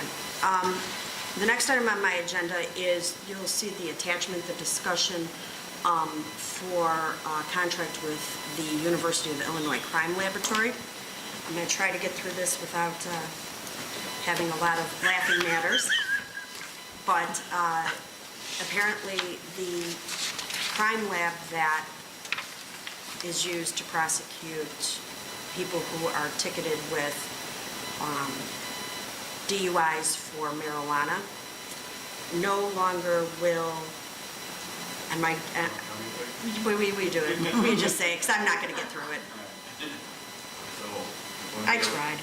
When we arrest people for DUI related to cannabis or other drugs, we send test kits over to Illinois State Crime. They only test for the presence of any of those drugs. State law changed January 1 for cannabis, that because cannabis can stay in your system for up to 30 days, they need to break it down more to see that it was recently smoked, so they break it down by how many nanograms are in your system to show that it was recently smoked. State police crime lab only tests for the presence, and we're not breaking down the channel. Meaning, if anybody pleads not guilty at court, and they could like a forensic study on this to show that they actually had they were above the amount of nanograms that are allowed in your system, every one of the cases will be pitched out because we're not able to prove that. So again, Illinois did part before the horse with all of the legislation that they want to make this legal, and they could potentially become a very good drug. So we located the University of Illinois, does have their own forensic unit, and they will test all of the drugs and all other substances there. But they will test cannabis-related DUI kits for quantitative amounts, meaning they will find out how many nanograms are in a person's system. So it's not free like the state police one is because it's a privatized forensic laboratory. So they do have amounts associated with processing these kits. They then have fees to go to court, and then they have an hourly rate while they're at it. So potentially every DUI is based on guesstimates of how much time you're spending for it. Fee to test it, we're only going to be testing your examples, so that's how we figure out whether they have drugs in the system or not. So that the issue to actually the back and forth fee to go to court, and the hourly rate that they would give there. My guess is that the DUI probably costs us $15,000 or $1,500 to pay this. But we had zero in 2018. We've already had 2 this year. If they legalize marijuana, I guess they're going to see the ones go through the road. So hopefully that the Illinois State Police Crime Lab or the some legislation where they start forcing them because they created the law to test for nanograms. But in the interim, this is a problem. So I've already authorized them to do this with one that we have pending, where the person is going to contest this, to process it. But we do have an intergovernmental agreement from the University of Illinois that they wanted to sign to process our case going forward. But University of Illinois isn't really a private entity, it's a state school. How can they consider themselves a private entity and charge so much? A lot of them do that. They do it with all of their services. They do it with That's their ridiculous. veterinarian services. They do it with a lot of services. It looks like they contract out, because it says here, on behalf of its AFTL/biopharmaceutical services, so it sounds like they, am I right, Sandy? I Probably don't a know. vendor? I don't know if they contract out. I know what they do with some of their other services is they have in-house people working there. It's almost like a clinic, and they, allow students to do training and things like that Reading the first line, it looks like this pharmaceutical place is on the campus. property. Yeah, it's on the Correct. campus. So, Correct. In Chicago. One of the ways to circumvent our laws is I came up with the idea that we currently charge $750 for a toll fee for any of the arrests that we make, including DUIs. That for the caveat, if it's related to cannabis, that we maybe have an enhancer of an additional $500. No, the state, Are we allowed to do that, though? Charge more for a cannabis arrest Yeah, unless? It's up to you guys. We would just pass an ordinance raising the fine for cannabis. But I mean, State maybe. that's not considered like discriminatory? We're charging you more for arresting you for getting high versus we're arresting you and charging you less for just getting drunk? No, No? one of the basis for Okay. scrutiny of municipal fines is the cost to the agency, to the municipality to prosecute it. And certainly the chief has just Okay. expressed the valid legal grounds for why you would Okay. be raising it. Because state police may be at some point in the future forced to do the nano. It's just gonna take longer for them. Nanograms. The nanograms. It's just gonna take longer for them to catch up. As And usual. our police department has a new field sobriety test for,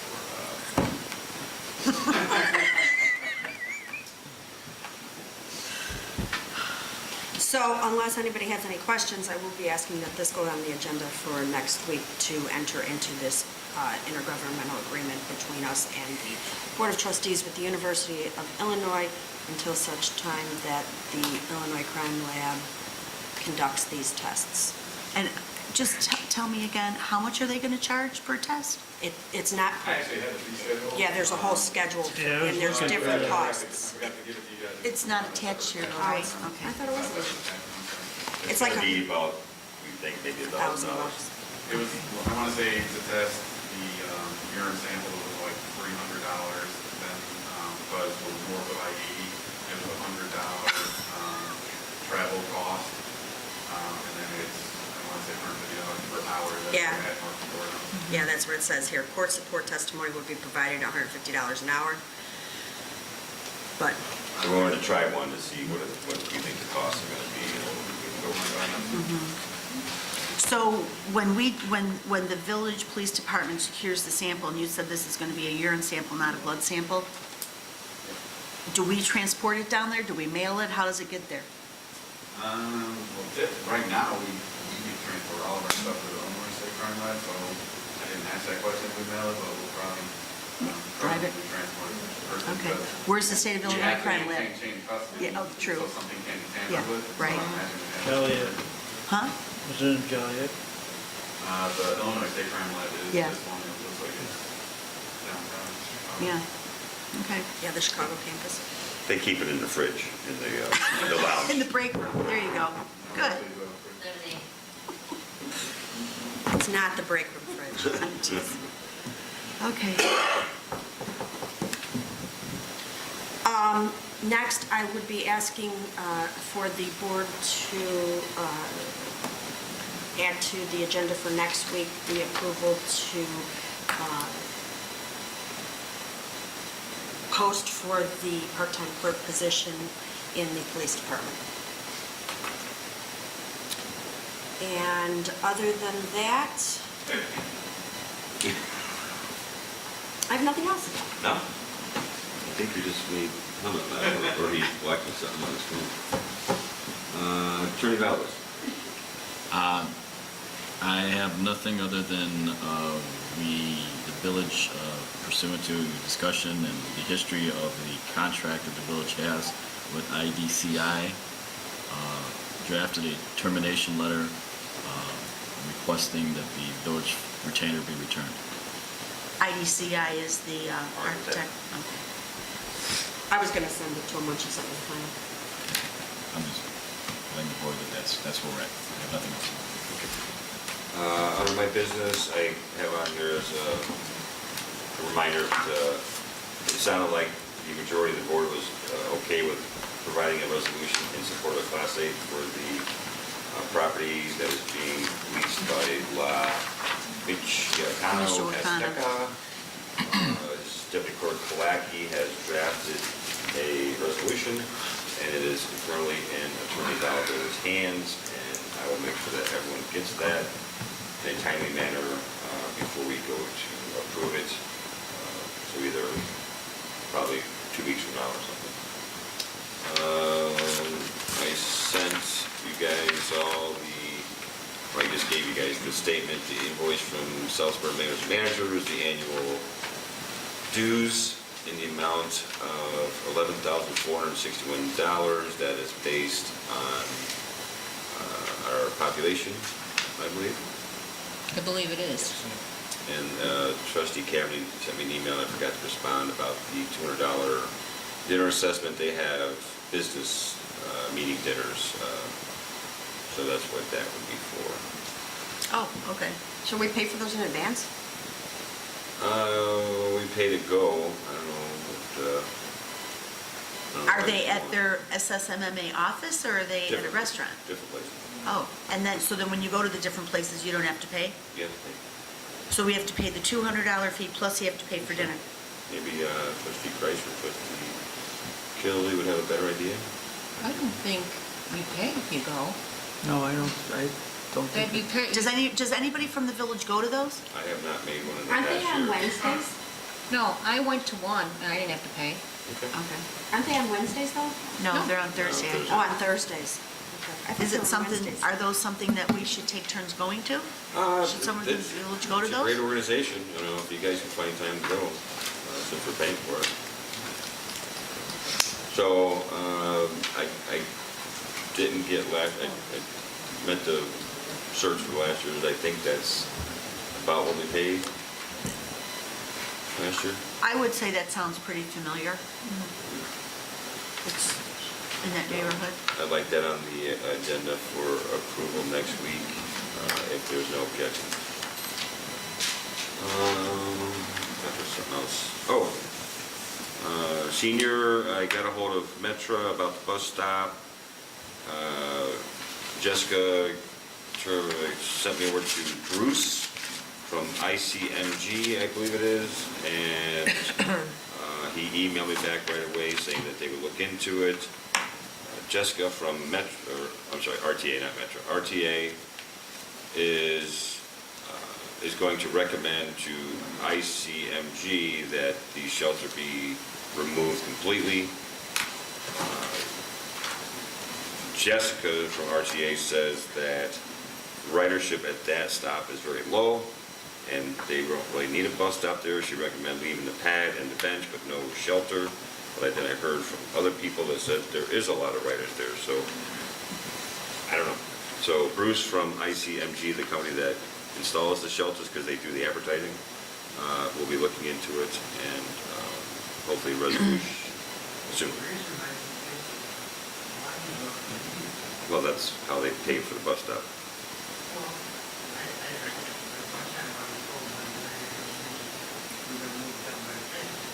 I'm all for everything.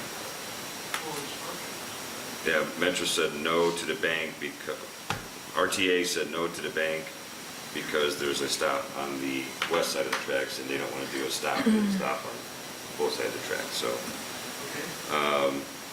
But there's ways to work it out. They could just put a shelter wherever, you know, wouldn't make sense because you need a bus stop. So Bruce from ICMG is looking into it, and hopefully the two of them, Jessica and Bruce, will work it out. When I talked to them in the past, they were looking into it as well to move the shelter to the bank. So- Well, who owns the shelter? The advertising company? ICMG, Do they have to get permission from the village or from RTA to put a shelter up in our village on They our work street? together, RTA and these people work together to find out where they want the bus stops, and then that's where they decide where they want to put a shelter. And the village has no control over that? No, it's village property, so, right away. So we can tell them, no, take your bus I shelter? told them they need to remove the bus shelter. Okay. So Okay. he sounded very receptive because I embellished a little bit. This is me. I'll bring this stuff up next week. Good. Comcast, gotta read Comcast. Joyce isn't here. Hmm? Joyce isn't here. That is all I have tonight. Quick Moscow. I just have one item, and that is I've received a letter from the Salvation Army requesting permission to contact some of our private business owners, such as Walgreens and some Burkott, some other places they go for the Red Kettle campaign from November 1st through December 24th. This is not, there's no street corner solicitation, it's all outside businesses. Anyone have any issues or concerns with that? No. no. Okay, I will send this back. That is all I have tonight. Thank you, sir. Did I cover this? Okay. Seeing as there's no further business coming before the board, I'm looking for a motion to adjourn. I'll make the motion. I'll second. All in favor? Aye. All opposed? Nay. Hey. The opinion of the chair, the ayes have it. Meeting adjourned. Hey, gosh.